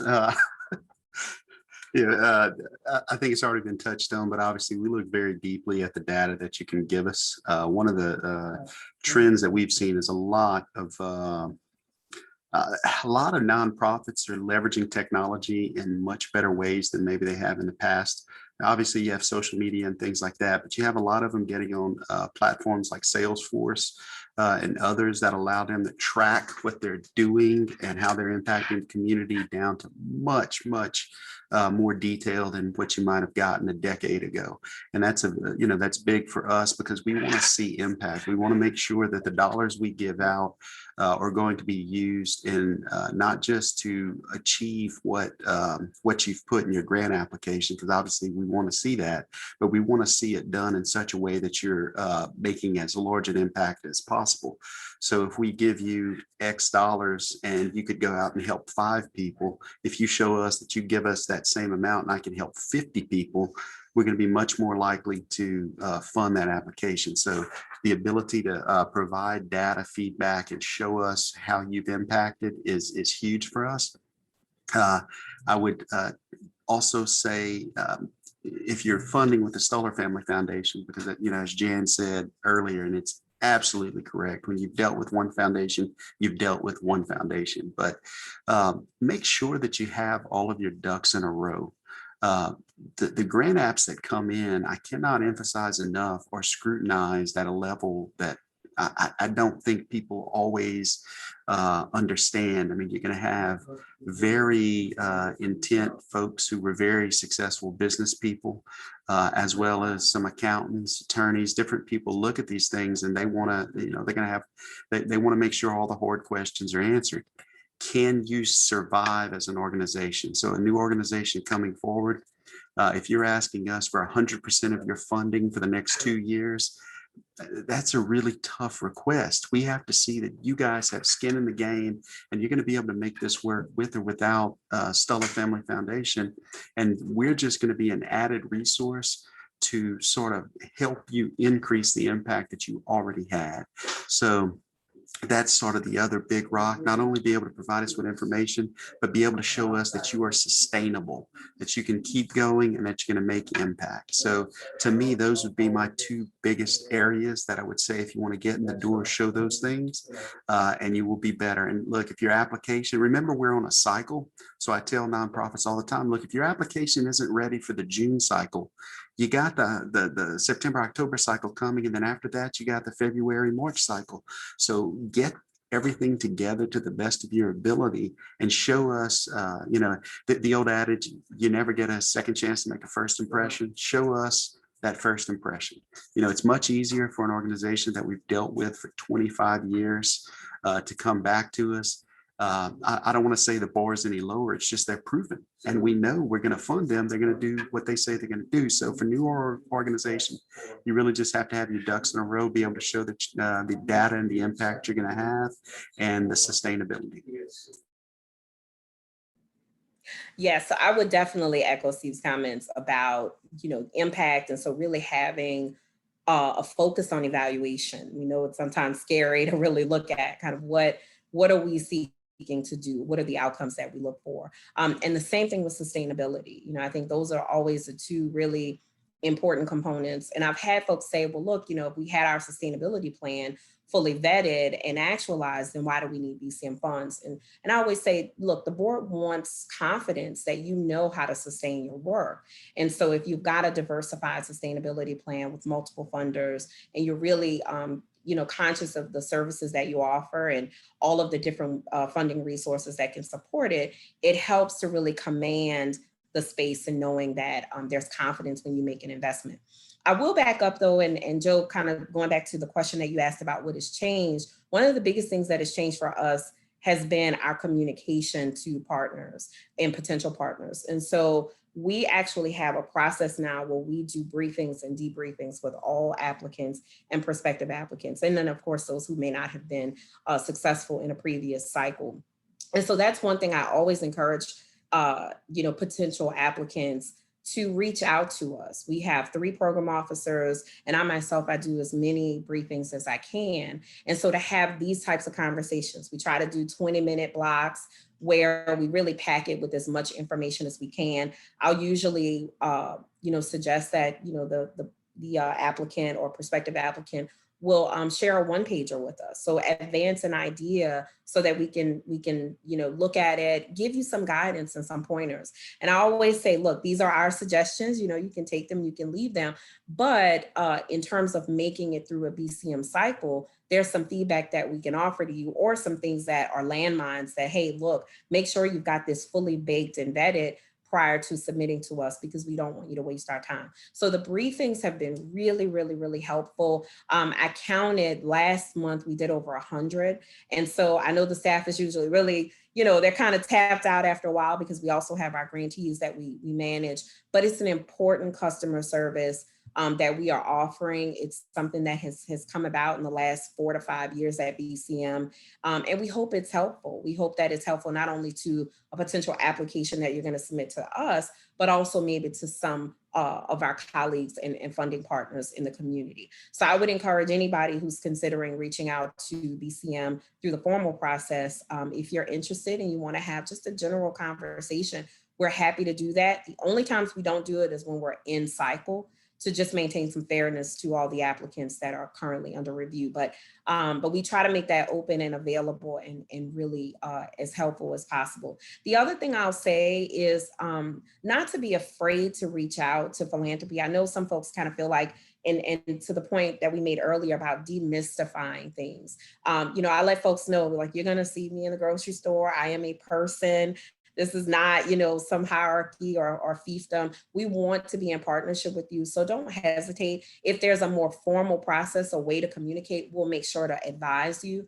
I let folks know, a lot of our partners have gotten better with this, but they'll let us know about events they're having. They'll share things. And I say, listen, we're not going to make everything. We, most times we can't, but that's a way to communicate with us. So let us know what's happening, especially as you're considering a potential application. So, philanthropy is a partner. It's not, in my opinion, should not be something to be afraid of in terms of reaching out and communicating and saying, hey, we're here. This is our mission.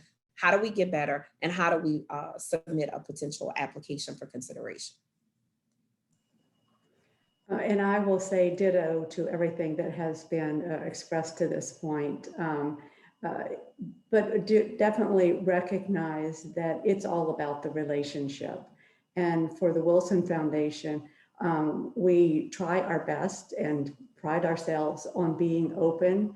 We work as a team, but we all are very open, whether it be for emails or calls.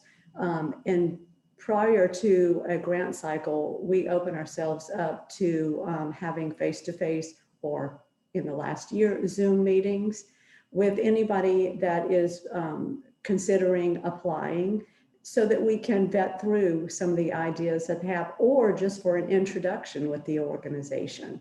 But we try to do our best to prepare organizations to be ready to submit a grant application. We're open to any kind of questions. We'll help walk through any ideas that they may have, giving them our sense at that time as to what their competitiveness is in a grant cycle. If it is always advisable, if you meet with us, if you talk with us and we give advice, either show evidence of that in your grant application, in your future relationships, or have conversation as to that advice and how it fits with your organization. Just so that we're not feeling like we're opening up and advising you, but we're really talking to the wall, so to speak. Really consider the advice that is given to you. We're coming from our perspective as to what we will be looking at. And so we're trying to be as honest as possible to help guide you as much as we can. Our foundation is about to implement a new strategic plan. And so for us, some of the things that we will be looking for will have greater emphasis, because it's things that we have always looked for, but a strategic plan that is guiding your work, that has benchmarks, a timeline, that has full support of your board. Sustainability, how are you addressing that? How much in reserves do you have? What are your plans in building up those reserves? If a grant comes to us, as Steve gave, the example Steve gave, where you're asking for a large portion of your operations, we may turn that around, and if it is worthy of an award, we may turn it around and make it a challenge. And so that it is difficult, and we do recognize that, but it helps to build your sustainability. It helps to build your support out in the community. And that ultimately is what we're looking for. Who else has buy-in? So we want to ensure that whatever investment we're making, we're helping to sustain those programs, that organization. And then also emergency preparedness plans, COOP plans, continuum of operation plans. How developed are they in your organization? Or is there need for capacity building in that area? So those are just some of the things that we have coming up in our foundation that if you consider coming to us, you might want to look at. Thank you all so much. We are coming close on our time. We could do this for much longer. I knew this was going to be hard to wrap up quickly. Christian, we have any questions we need to address from our attendees? We do. So this is for Jan. Does the Wilson Foundation have a geographic giving area? Our geographic giving area, we give at least 75% of our giving to the greater Baton Rouge area, which is Baton Rouge plus the 9 surrounding parishes, or we give to programs that cover the entire state, which means the entire state, not a regional area of the state. So we have opportunities for both. Right. And then there is a follow-up question, and I think any of you could answer this. What is an acceptable reserve? So if someone's applying for a grant, what would an acceptable reserve be? For us, we'll be looking for at least 3 months. Looking for or have a plan of building that. Yeah. I would echo that. Sorry, Steve. I would echo Jan's point. I think 3 months is definitely reasonable, but the plan as well, that at least you've been thoughtful about it. I will say too, when we think about at BCM, larger organizations, we do expect a little bit more in terms of capacity. And so if we're looking at really large academic institutions or really, large organizations, we're looking for them to be, their reserves to be a little bit more robust than our nonprofits that may not be as large. But 3 months is usually kind of the general rule for us as well.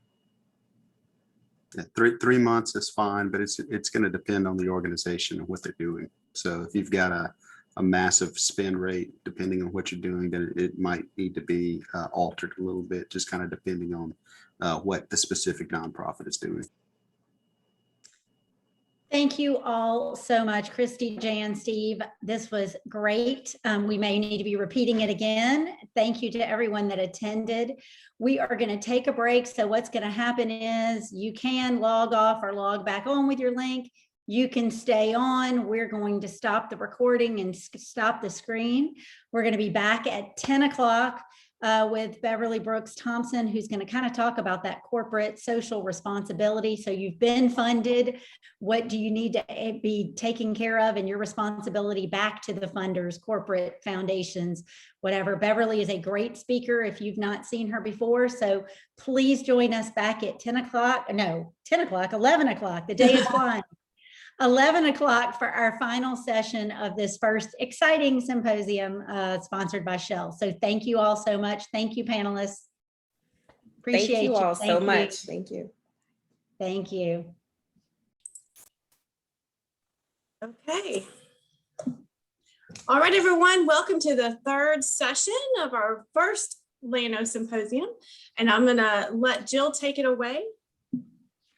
Good morning, everybody. And if you're just joining us, I'm Jill Roshto. I'm proud to be Executive Director of Louisiana Association of Nonprofit Organizations. Thank you for joining us for our first of 3 educational symposia we're going to do this year, all sponsored by our friends at Shell in New Orleans. We are so very grateful to them for providing this opportunity for education. We are a member-focused organization. We're here to serve the members, our members, the nonprofits of the state of Louisiana. Thank you to those of you who've stayed connected with us over this last year as we've been kind of revamping, reorganizing, and looking to a new future for LANO.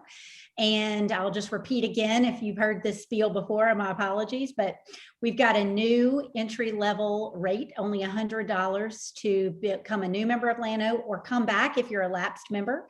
So spread the word, come back, join us, be a part of what we think is going to be a very exciting future for the nonprofits of the state of Louisiana. I'll kick it back to Christian for a minute for some quick housekeeping, and then we're going to roll on. Okay, so just please everyone stay muted. We are in webinar mode. So background noise and feedback will distract from the presentation. So please, I don't think you are able to turn your video on. So just make sure that you stay muted. All questions will be filtered through the Q&A box or the chat box, whichever you're more comfortable posting your questions. We will do our very best to answer all of them at the end of the session. So that is it for the housekeeping. If you have any questions, you can private chat me directly, or Jill, or all the panelists. So Jill, back to you. Thank you. It is my great pleasure this morning to introduce Dr. Beverly Brooks Thompson. Beverly is an outstanding community member. Just was teasing her about being a connector, a dear friend, and I think you're going to really enjoy her presentation today. Her bio is pages and pages, so I've consolidated. I'm just going to hit the hot spots because she is a very accomplished woman. She is a published academic and a practitioner in the field of philanthropic leadership. Beverly has multiple degrees from LSU, including a PhD. She has over 20 years of fundraising experience and has served as senior counsel to leadership of many prestigious nonprofit organizations and boards in the country, with responsibility for campaign development, implementation, and management for programs that exceed goals of $500 million. In addition, she advises families, family offices, and family foundations on philanthropic planning and corporations in corporate social responsibility and employee engagement strategies. I first met Beverly years ago when she was the director of the Forever LSU campaign, a very successful campaign for Louisiana State University, raising more than $798 million. She also served as the founding president and chief development officer at the Foundation for Women's in Baton Rouge. Too many honors, too many boards, too many committees, but to hit some hot spots, she was honored as a top 40 under 40 in the Baton Rouge Business Report, the 2018 class of most influential women in business, fundraiser of the year by the Association of Fundraising Professionals, 2017 alumna of the year by Louisiana State University College of Human Science and Education, and many, many more. So it's my pleasure. Thank you, Beverly, for joining us this morning. I'm going to let you take it away. Oh, thank you. And thank you for the introduction. They ask for a bio and I always say, just say, this is Beverly. It's so nice to to be with you all this morning. I have to be honest, I am looking forward to a day when I can actually see an audience again. So I saw that we had about 50 people on the call, although I have no idea who's here. So if I don't know you, it's nice to meet you. If I do know you, it's great to see you. So I look forward to you all asking questions.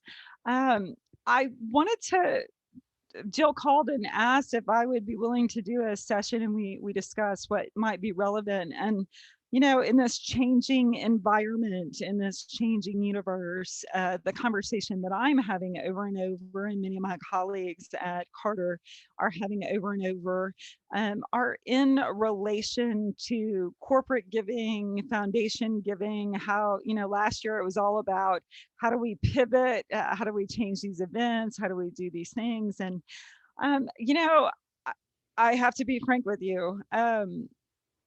It's different for every single organization, every single relationship between every organization.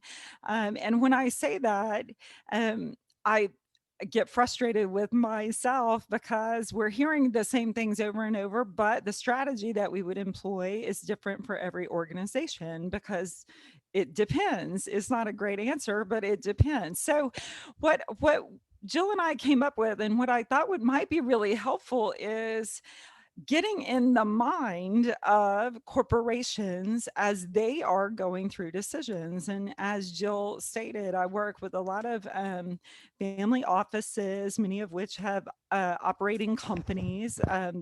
As they make their money, and I work deeply in the space of corporate social responsibility. And it occurs to me there's a lot of chatter about corporate social responsibility, what that is, what it isn't, and at the end of the day, it occurred to me that you getting in the mindset of what folks in corporations are thinking and how they make decisions could be helpful as you formulate a strategy of how to be in relationship with them moving forward. So I want to offer today a really insight that we would do for a corporation. This is a conversation I would have with major executives and organizations as they either reframe or create a corporate social responsibility program. And there's folks in our universe that do this. And I want to tell you a little bit about what it is, what it isn't, but hopefully give you some tools from the corporation's perspective to approach them in relationship to your organization and reframe what that relationship may need to look like for you moving forward, whether it's direct giving, whether it's engaging their volunteers, employees, and what you do, or if it's, the same event sponsorship that you've done year after year. I'm hoping that you walk away with some tools. So I can't see you, I can't see the chat, so I'm just going to roll through. But as Jill said, I'm an academic, and because we are in an ever-changing universe, I think it's very important to go back to what research says and what can we know so that we can move forward. I don't know if you all know about Carter, but we are a global firm. We're in 15 countries, work from everything from the World Health Foundation and World Vision down to local nonprofits. So big, small, we kind of do it all. But that's a little bit about us, and I'll share that after. So as I always do, I always start with Giving USA. I think it's the greatest thing in the universe, and I've got to give some kudos to my Carter colleague, Melissa Brown, who is their lead researcher and comes up with this stuff. And I had the opportunity to visit with Melissa yesterday on another topic, but asked her, okay, where are we with corporations? And this still holds true. And in Giving USA 2019 seems like 1,000 years ago in pandemic time. So I wanted to double check, and it's an overarching changing universe. But if you'll remember back in 2019, and by the way, the 2020 numbers aren't out yet, but we've got some early predictors, which tell us, of the $449 billion given away in 2019, corporations gave away 4.7. And if you have ever heard me talk before and seen seen this slide before, I usually do a big hammer on you and say, focus on individuals, focus on individuals, focus on individuals, because individuals make up 95% of the money. But because I do that, it has occurred to me that we can't ignore the corporations, and we don't want to ignore. And let's talk a little bit deeper about that. 2019 corporations gave 4.7% of the money away, but I do think it's important to see this slide, which is not a slide that goes to the public very often. In fact, I had to ask permission from Melissa, the lead researcher at Giving USA, if we could use it. And only because she's a Carter colleague did she say yes. But if we take religion out of the pool, which is a big deal, right? Because religion makes up the greatest piece. And as most of you, I think, are at least intuitively aware, corporations typically don't give to religious organizations of any kind, including schools. Let's look at how those numbers changed. Well, it went from 4.7 to 6%. So if we take religion out of it, corporations do make up 6% of the giving universe, which is in 2019, $21 billion.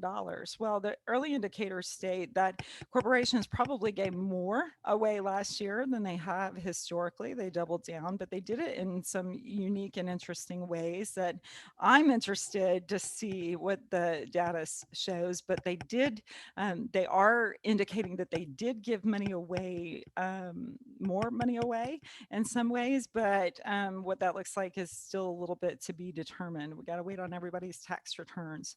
But the 2-year changes over time leading into the 2020 report tells us that in every area, giving was actually holding steady, or, based on inflation, a little bit down. Corporations actually showed a little bit of growth. So I want to show you that, which tells us that corporate social responsibility makes a difference.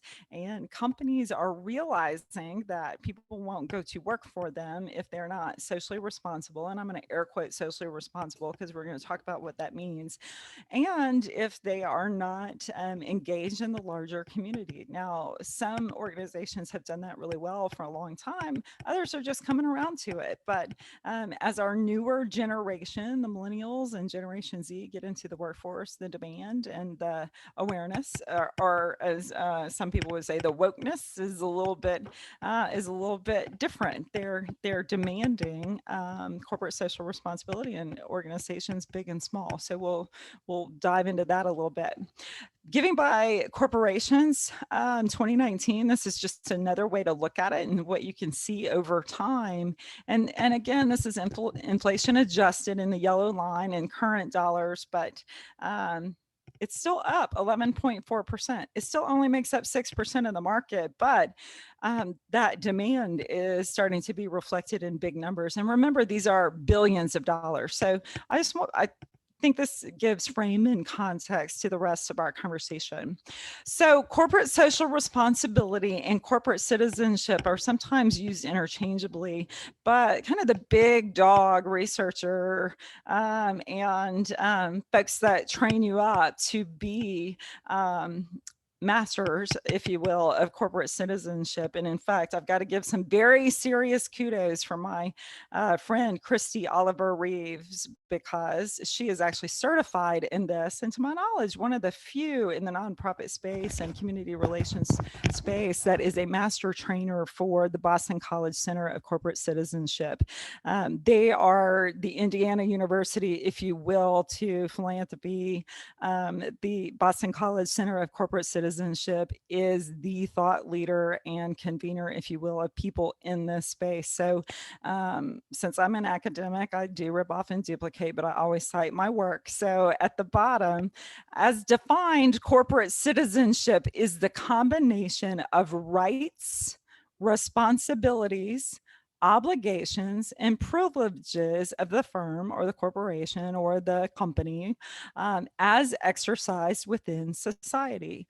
So I think it is important to understand that the rights, you have the right to make money.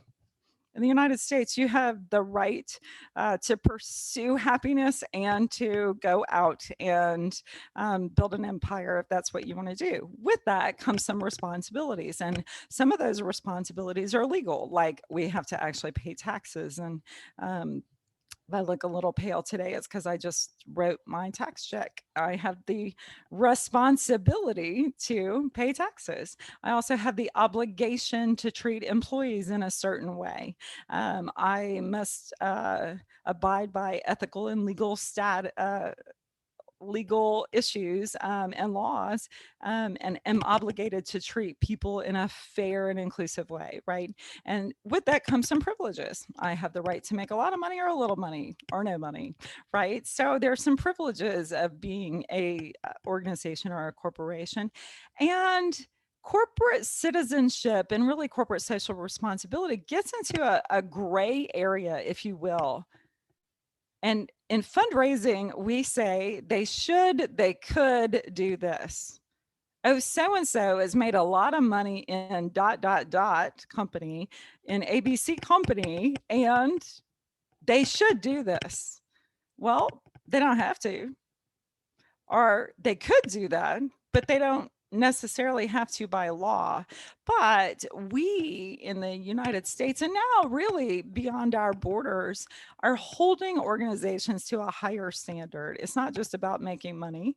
It's not just about if you're reading the news today, it's not just about the bonuses of CEOs. It's about, okay, what are you doing in the greater universe to be good corporate citizens? And some of those are legal, some of those are ethical, and some of those are just, we think they're the right thing to do. So let's talk about that a little bit and how the universe has really changed now that COVID is here. So in corporate citizenship, I alluded to this, but the rights and privileges are, I get to pursue profits. I have a legal personality. I have limited liability. I have a perpetual lifetime. I have the ability to keep that company as long as I want or not. The responsibilities and obligations are, like I said, paying taxes. I have to obey the law. I have to provide employment if I want. I have to abide by product specifications and safety rules and, OSHA if I'm in manufacturing. I have to treat my employees fairly. I can't discriminate. I have to invest in communities. Really? In some cases, that's a legal obligation. In some cases, that's just the right thing to do. I do have an obligation as a company to protect the environment. And if you watch the fights at the Louisiana legislature, there's a lot of arguments over the rights to protect the environment or not. And I have to help solve social issues. There's an expectation that organizations and companies help solve social issues. And many, many, many of our public companies have done this for a very long time. They just haven't been real public about it. And I understand that you heard from Shell earlier today. I'm a huge fan of Shell Oil Company. Mostly because I used to work with them a lot in LSU, but they have been huge investors into conservation in the state of Louisiana for a very, very long time. Some of that is a legal obligation. A whole lot of that is, it's just the right thing to do. So let's move forward in talking about that. Most of the companies comprise a social contract that really exists in a state of constant negotiation. And that constant negotiation is the public demand, if you will. And some of that is really the public demand of the workforce. So why do companies actually choose to do good? What is the motivator between doing good? And I think it's really important to understand the differences in the motivators between individuals, Beverly Thompson as an individual, and Beverly Thompson as a managing director of Carter Global. So as a company, increased giving. Increased giving is good. We want to, we make a profit share, and maybe we want to invest back because it makes us feel good. Sometimes there's a motivator. Increased reporting. I want other people to talk about it. I want to put it in my annual report. I want the story. I want the branding. I want the marketing piece of that. Some of it is a corporate culture. They want consistent messaging and what do you want your company known for? I reference Shell, and not to give them all of the credit, but they are known in the conservation space. It seems a little ironic, I know, but if you talk about corporate giving, among oil and gas companies, Shell is really well known for their investment into conservation, for example. And it's a shift from the obligation to the strategy. It's really good business. It's good business to do this for many companies. What are the outcomes? Well, there are outcomes. Unlike the return of impact, if you will, with individual giving, there should be a return on investment in some way. And the difference between impact, doing good as an individual, giving my money and feeling really good about the greater good that I do, giving this student a scholarship or investing in this social service program.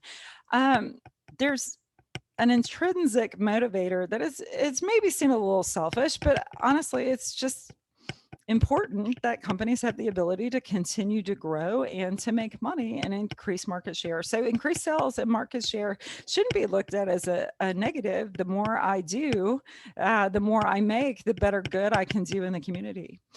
Strengthened brand positioning. Having worked at LSU, can tell you some really fun stories, maybe fun, maybe interesting, maybe not so fun stories about, is this a Verizon stadium or an AT&T stadium? Is this a Bank One stadium or a JP Morgan Chase stadium or a Hancock Whitney stadium? Brand positioning is very important when you're talking about 101 stands sitting in a stadium every Saturday night, right? So brand position leads to market share, but also it also is philanthropic. Improved corporate image and clout. Of course, the corporate image. I just said a particular organization's name at least 5 times. That improves their corporate image, hypothetically. Increased ability to attract, motivate, engage, and retain employees.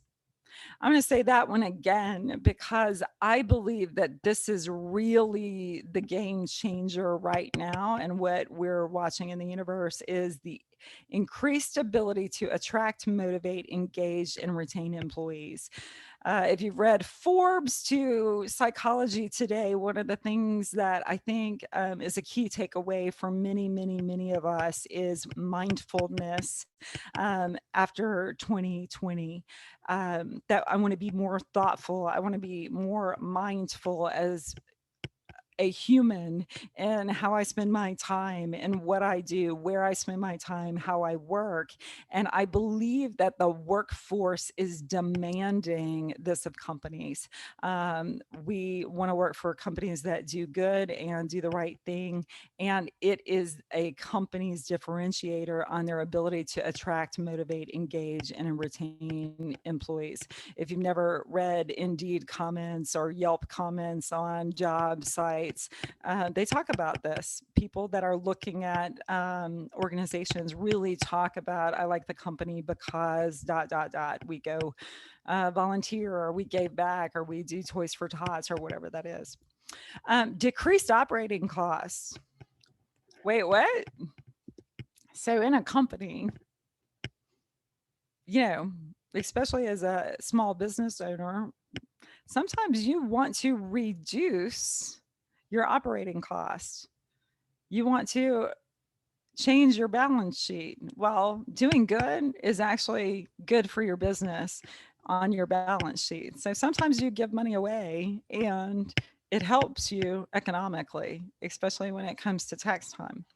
Increased appeal to investors and financial analysts. So if you have an organization or a company that you want to sell, if you are doing all of these things above, it makes you more attractive from a sales perspective. It also makes you more attractive from an investor perspective for all the same reasons that are above: increased market share, increased reputation, motivating employees.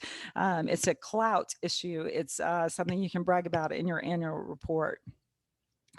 So why do companies give? Well, at the end of the day, it's in two places. One is to deliver business, and the other is for social value. Improve reputation, improve stakeholder engagement. So if you think of a company and all of their stakeholders, whether it's their investors, whether it's the people who buy their products, whether it's their folks that they buy manufacturing products from, and there are choices in all of those. Who are your partners to build the widget? Who are the people who are going to buy the widget? Who are going to people who is going to live next to the company? You have to think of the stakeholders very similar to the way we do in nonprofits. Who are our stakeholders? Who are the people that we serve and the people most interested? Businesses do the same thing. So it's a business proposition for them. Employee engagement, we talked about. Professional development.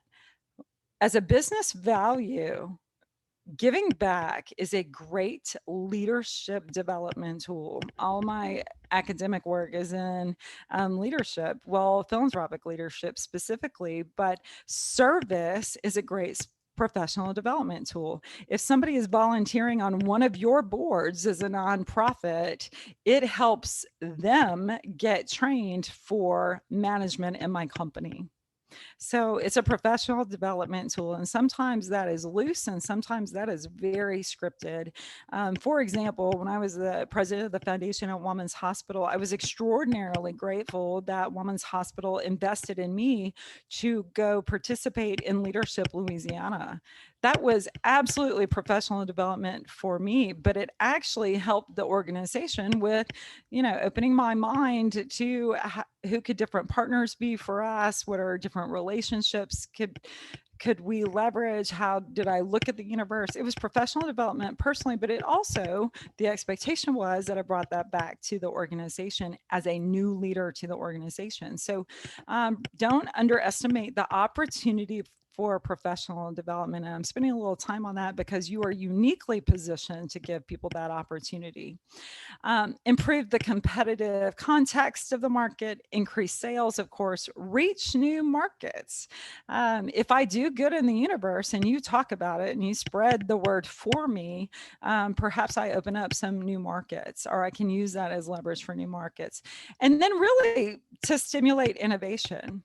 So for example, one of the major reasons major companies like an oil and gas company would invest in an institution, and when I was at LSU, I started in employer relations, and the conversation with companies was not just about recruiting and retaining students. It was about marketing. How do we market our product to these students, i.e., my name on the stadium, but also research.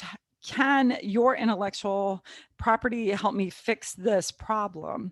And that is a part of what we do in nonprofits, specifically if you're at an institution like a Pennington Biomedical Research Center, but even smaller nonprofits that aren't into, say, federal research type space, there is a place for stimulating innovation for many organizations. And we'll talk about that in a minute. Social value, of course, we want to address social issues. Those are the obvious. Of course, we want to improve our communities and we want to improve lives. And most companies want to do that in their geographic backyard where their employees live, work, and play. They want to invest in the areas in which their employees live because they want their employees to live there and be happy and go to good schools and have good hospitals and have good social services. So the business value plus the social value is equal to shared value. Now, intuitively, all of this makes a lot of sense, but specifically, how do companies go about this?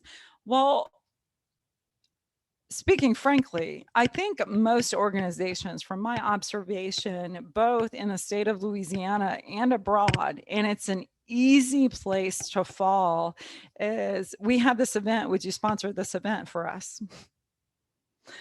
We have this, we need this, would you just write the check, or we'll give you 10 seats at this table, come, taste this great food and that sort of thing.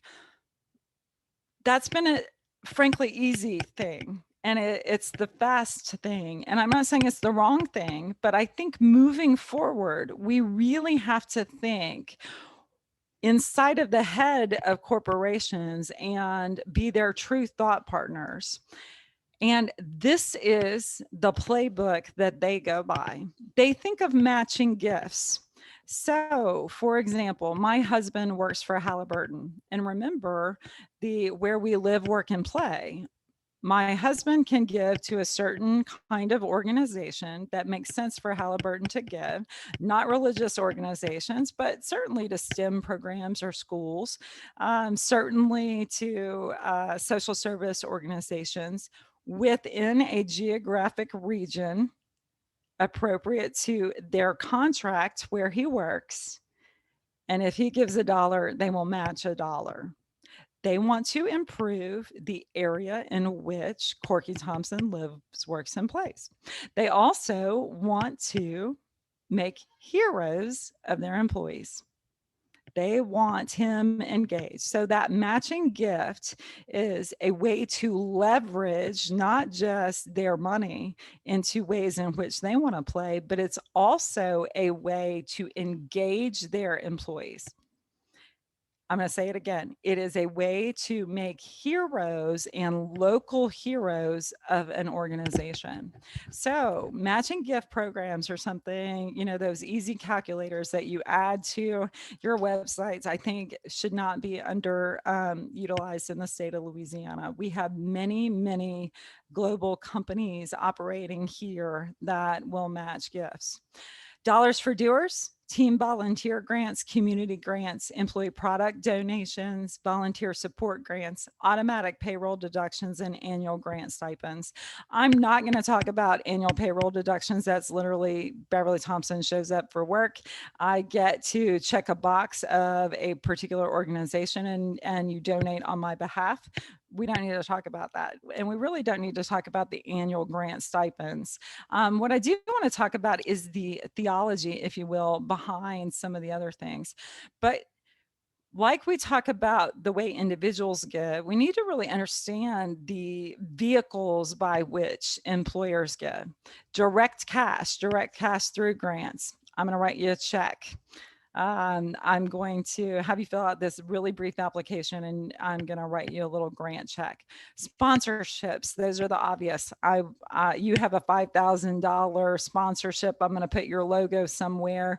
You get 10 tickets to the event. Sponsorships, that's direct cash. Foundation cash is a little bit different. Usually those dollars are bigger and there is a bigger system by which and more criteria by which you have to follow. So you may have to go through a major granting process with a bigger corporation in order to get access to their foundation cash.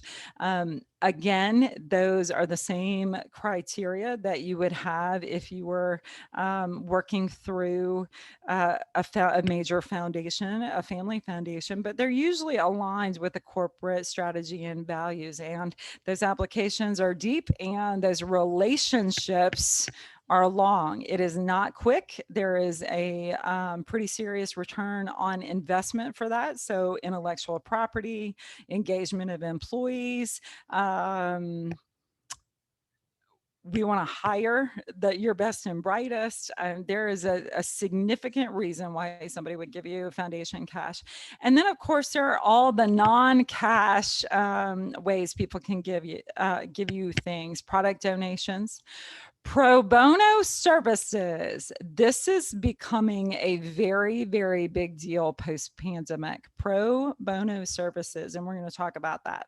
The use of facilities for volunteers. We're going to let you use this space. You can use our conference center. We're going to waive these fees. We're going to give you access to whatever it is. And then other non-cash donations, and that can come in the form of, we're going to let you use our fleet of vehicles. You can use our boat, whatever that is. There's all kinds of non-cash contributions. And I'm just so thankful that I didn't put in here all the ways that you have to record those gifts, because they're a doozy, but you need to be aware of them and look at them. So for matching gifts, let's talk about that. Most of you would know this, but an individual gives $1. The company matches that dollar.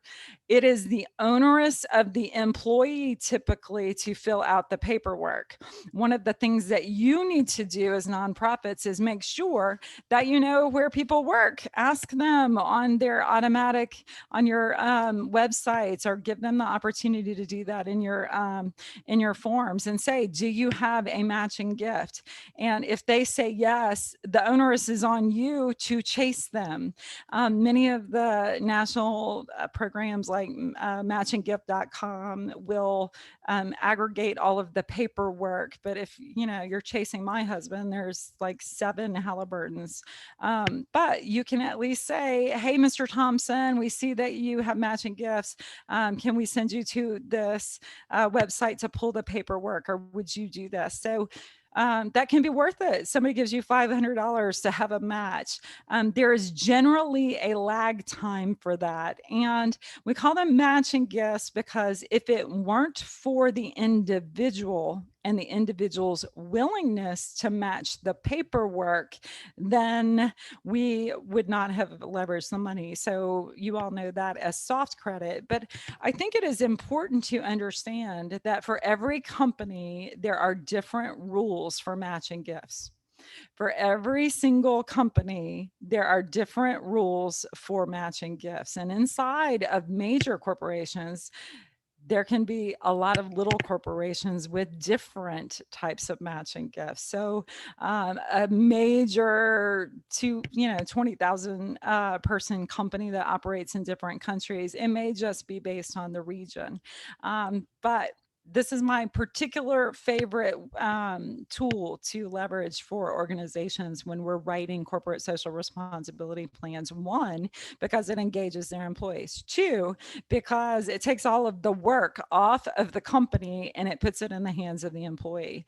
Now, many matching programs only match 1 gift a year, and many have a cap. So the biggest I've seen is up to $10,000, which is extraordinarily generous. But I have to tell you, somebody gives you $10,000 a year for 5 years and they match it 5 years, that's some serious cash. It's worth it to chase those.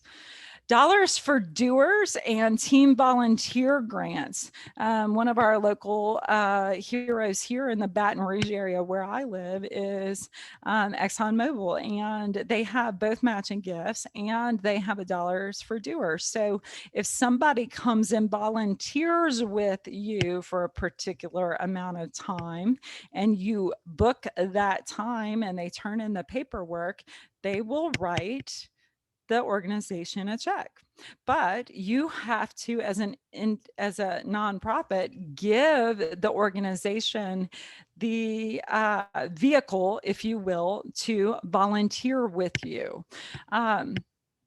You can be really creative about this. It's very difficult, for example, if you work inside of a hospital, to get volunteers inside of a hospital without all the inoculations and vaccinations inside of a patient's room. So you can maybe not do that because of the work that you do. There are restrictions around that, but you could have volunteers help you build a playground on the grounds of that hospital, or you could have your employees work with their employees, for example, to go paint a building downtown and get matching grants, which I've participated in before.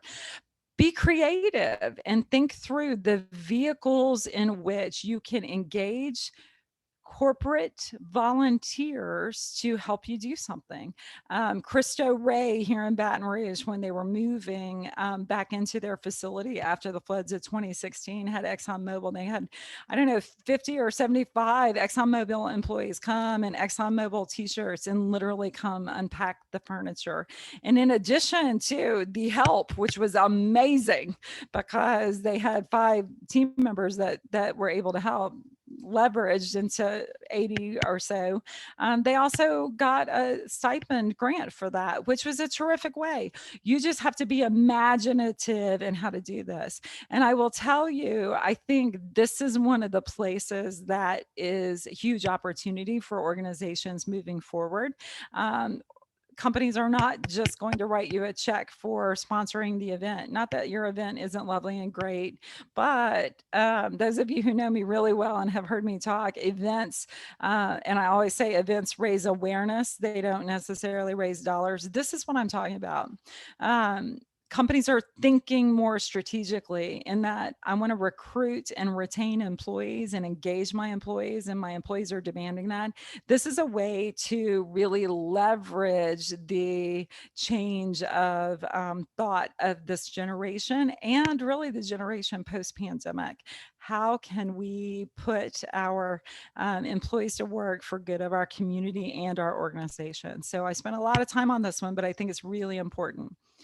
Team volunteer grants are just what you think. It's when you give organizations the opportunity to compete as a team in particular ways for grants, and you can leverage that healthy competition if you like. There are different platforms that you can use to do this. It's not much different than me saying, hi, I'm Beverly Thompson, and I'm going to raise money for Mary Bird Perkins, and I'm going to run this 5K race, and I'm going to ask all of my friends to do that. You can do that with companies, and very frequently you can get companies to put teams together and give you a grant on behalf of the money that they raise. They will match it. It's a creative way to think about it. Sometimes it takes a platform to do it. It is a little labor intense, but it can be really fun for those of you that have the mobile applications to do that, especially in a virtual event environment. If you're still in virtual events and are looking for creative ways, get teams of folks. Instead of just sponsorships, get teams of folks to bring more people to the table and ask those companies to, one, support that in spreading the word, but in leveraging the fundraising for you. Community grants are exactly what they say they are. Our friends at Interim here, our Fortune 500 Interim, have a whole lot of community grants. The Junior League has community grants, and I know not necessarily a corporation, but very similar in that we want to give grants of $2,500, $5,000 to folks in the community. You fill out a quick application. You meet the criteria of that application. You are both doing good in the community, and those community grants are typically well spelled out and easy to understand. What I will tell you, and where I think a lot of organizations miss the boat, is they only fill out the grant application and they only talk to the facilitator of that application once a year at application time. So I know a lot of our banks have these kinds of community applications. They're not necessarily sponsorship. It's just, hey, we're going to apply for this grant this year. And talking to my friends in corporate social responsibility roles, I think they get frustrated at the lack of relationship with that. And it's not just the community social responsibility person that you need to be talking to. It's the person and champion inside of the company.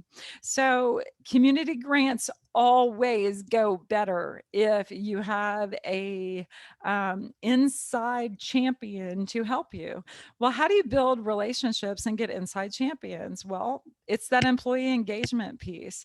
And community grants are easier to give if you also do something like Dollars for Doers. And generally, your impact is greater.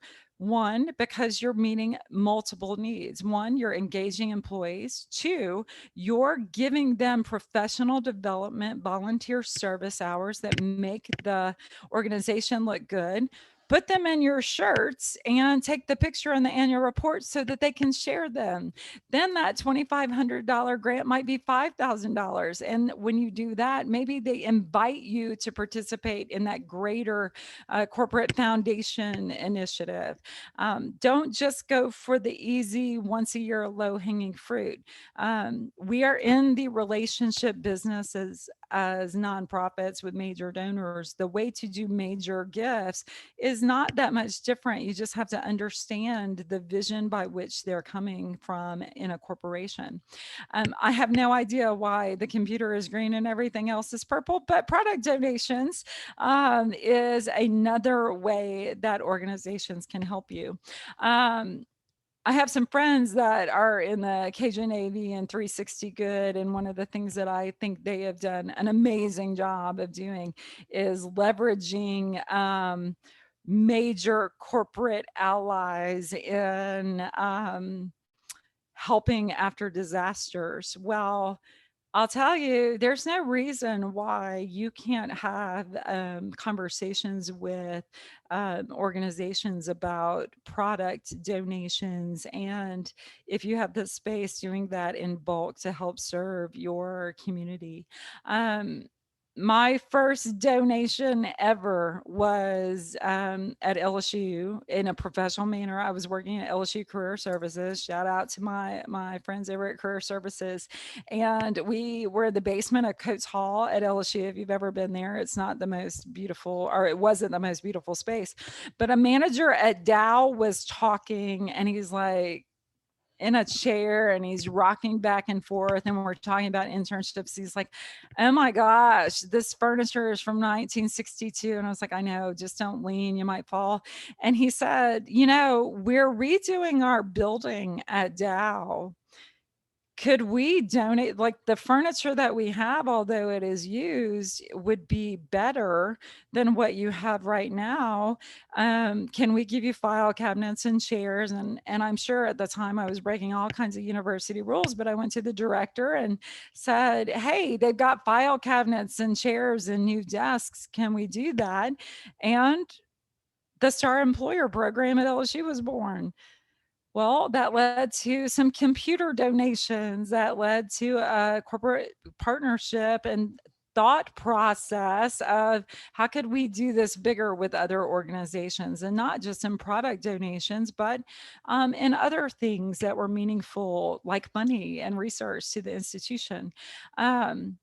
Don't be afraid to have a needs list. And I'm not just talking about an Amazon wish list, but having major partners that will reduce costs to either your product services, your lines. You can even bid equipment where you get 5 pieces of equipment for the cost of 4. You can be really creative with this and thoughtful with this.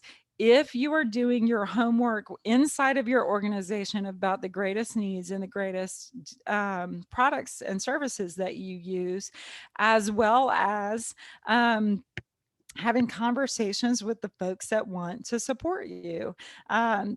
You have to be ethical, and you have to be legal, and you have to follow bid laws. But these are ways that organizations would really, really like to help you. Volunteer support programs. I think this one is really compelling. I'm going to give an easy example, but if you are working with a law firm and a law firm is willing to do pro bono services, and you're in a social service organization for a specific thing, and you can formalize that relationship where this individual that you're serving gets a service, and that service is maybe legal advice without all the liability, you know, where you do all your homework, but a law firm could do pro bono services for that. That's amazing. So what services are you delivering that perhaps you could have partners that could be engaged in meaningful, thoughtful, legal, and ethical ways that will elevate your organization, elevate the common good, help them look good? So I immediately thought of organizations like the Parole Project, or inside of a university, the Poverty Center, the Poverty Law Center. I'm sure I'm butchering the name. There are a lot of opportunities, and lawyers are easy targets. So are CPAs, so are creative design services. How can you leverage that in ways that improve market share for an organization, bring clout to an organization, develop their employees, engage their employees, and solve the common good in meaningful ways? There's a whole lot of opportunity, and I believe demand in some of this.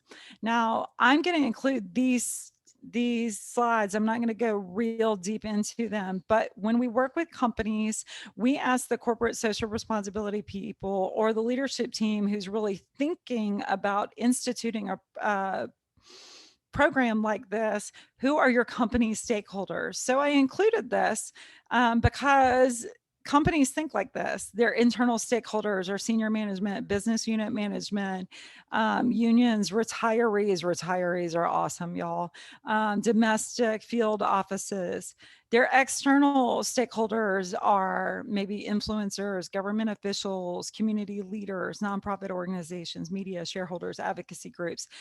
If you can look at their internal stakeholders and their external stakeholders and match them, what are you doing to engage the internal stakeholders, and how are you leveraging your relationship together in the common good that serves in some way, or changes the opinion of, or leverages the relationship in a positive way of external stakeholders? These are things that I think you have some opportunity to think about. And I think moving forward, we really need to think about, because companies are going to hyper focus and stop doing all of the low hanging fruit checks, so to speak, the general sponsorships, because people just don't want to do all of the things. They want to be very mindful and intentional with their time. So as you're looking at their expectations and concerns, company reputation, pride, retention, business alignment, improvement, social impact, increased sales,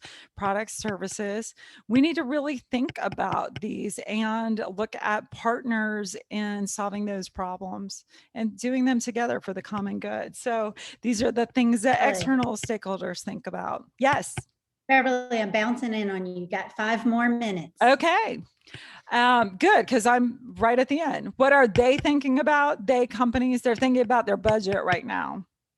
They're having to think and make really, really, really smart decisions. They're thinking about the issues and areas and populations that they really need to serve. And what are they going to do as companies to maximize reputation and impact, serve the common good legally and ethically, involve their employees, and still support you as an organization? But as I narrow my focus as a company, if you can't answer the question of budget, issue areas, and population, and really leverage a relationship around shared values, I'm afraid that you're going to get left behind. So we need to rethink the way we do events. We need to rethink the way we engage volunteers and put them not just into our tried and true mold, really start looking at companies and organizations as partners in doing good work and doing the common good. I'm going to leave these slides. These are some of the surveys that companies have come out with recently. They reference who they're from. But at the end of the day, we're all in this as Maslow's hierarchy. So I put in here, what are the human needs for us as individuals, which we're real used to in companies, but really, what are the needs at work? And they're not that much different. And how do you help companies and employees solve this problem to serve your constituents with shared values in a common way? Trends to watch: diversity, equity, and inclusion. 1, 2, 3, 4, 5, 6, 7, 8, 9, 10, diversity, equity, inclusion. And then achieving carbon neutrality. It's not just about money and recruitment for them. Searching for the truth. This is top of mind list for companies. Standing with their employees in hard times, pursuing purpose over passion, global giving beyond their borders, virtual volunteering. I think that's fascinating. Supporting other small businesses, mentoring other small businesses. Well, most of you are a small business, by the way. United Nations Sustainable Development Goals and supporting the World Health Foundation. At the end of the day, your actions, strategies, visions, and missions, core values need to match theirs. Otherwise, you're going to have a hard time just getting the money. You need to think through this with them for the common good moving forward. Next steps: look at these things as investment opportunities, engagement opportunities. What is mission driven for you both, and what are your shared values? And what problem in the world can we solve together? Me at my nonprofit organization as a leader, and you at your company as a corporate social responsibility expert. Help me match that within your organization, and let's go do some good. Okay, I talked too long, too fast. What questions do you all have? No, fantastic. I just wanted to have a little time. I know we've got a question, Christian, if you want to facilitate that. Let's see. Well, it disappeared. It was up. I've got it. Okay. Let's see. Carolyn asks, I've often wondered, what is the justification for corporate discrimination against religious schools? Shouldn't corporations be obligated to treat all schools and students equally based on qualifications, need, and/or merit the funding opportunity required? Okay, that's an interesting question. Companies are under different ethical guidelines than religious organizations. So, speaking frankly, companies cannot discriminate, and they should not discriminate.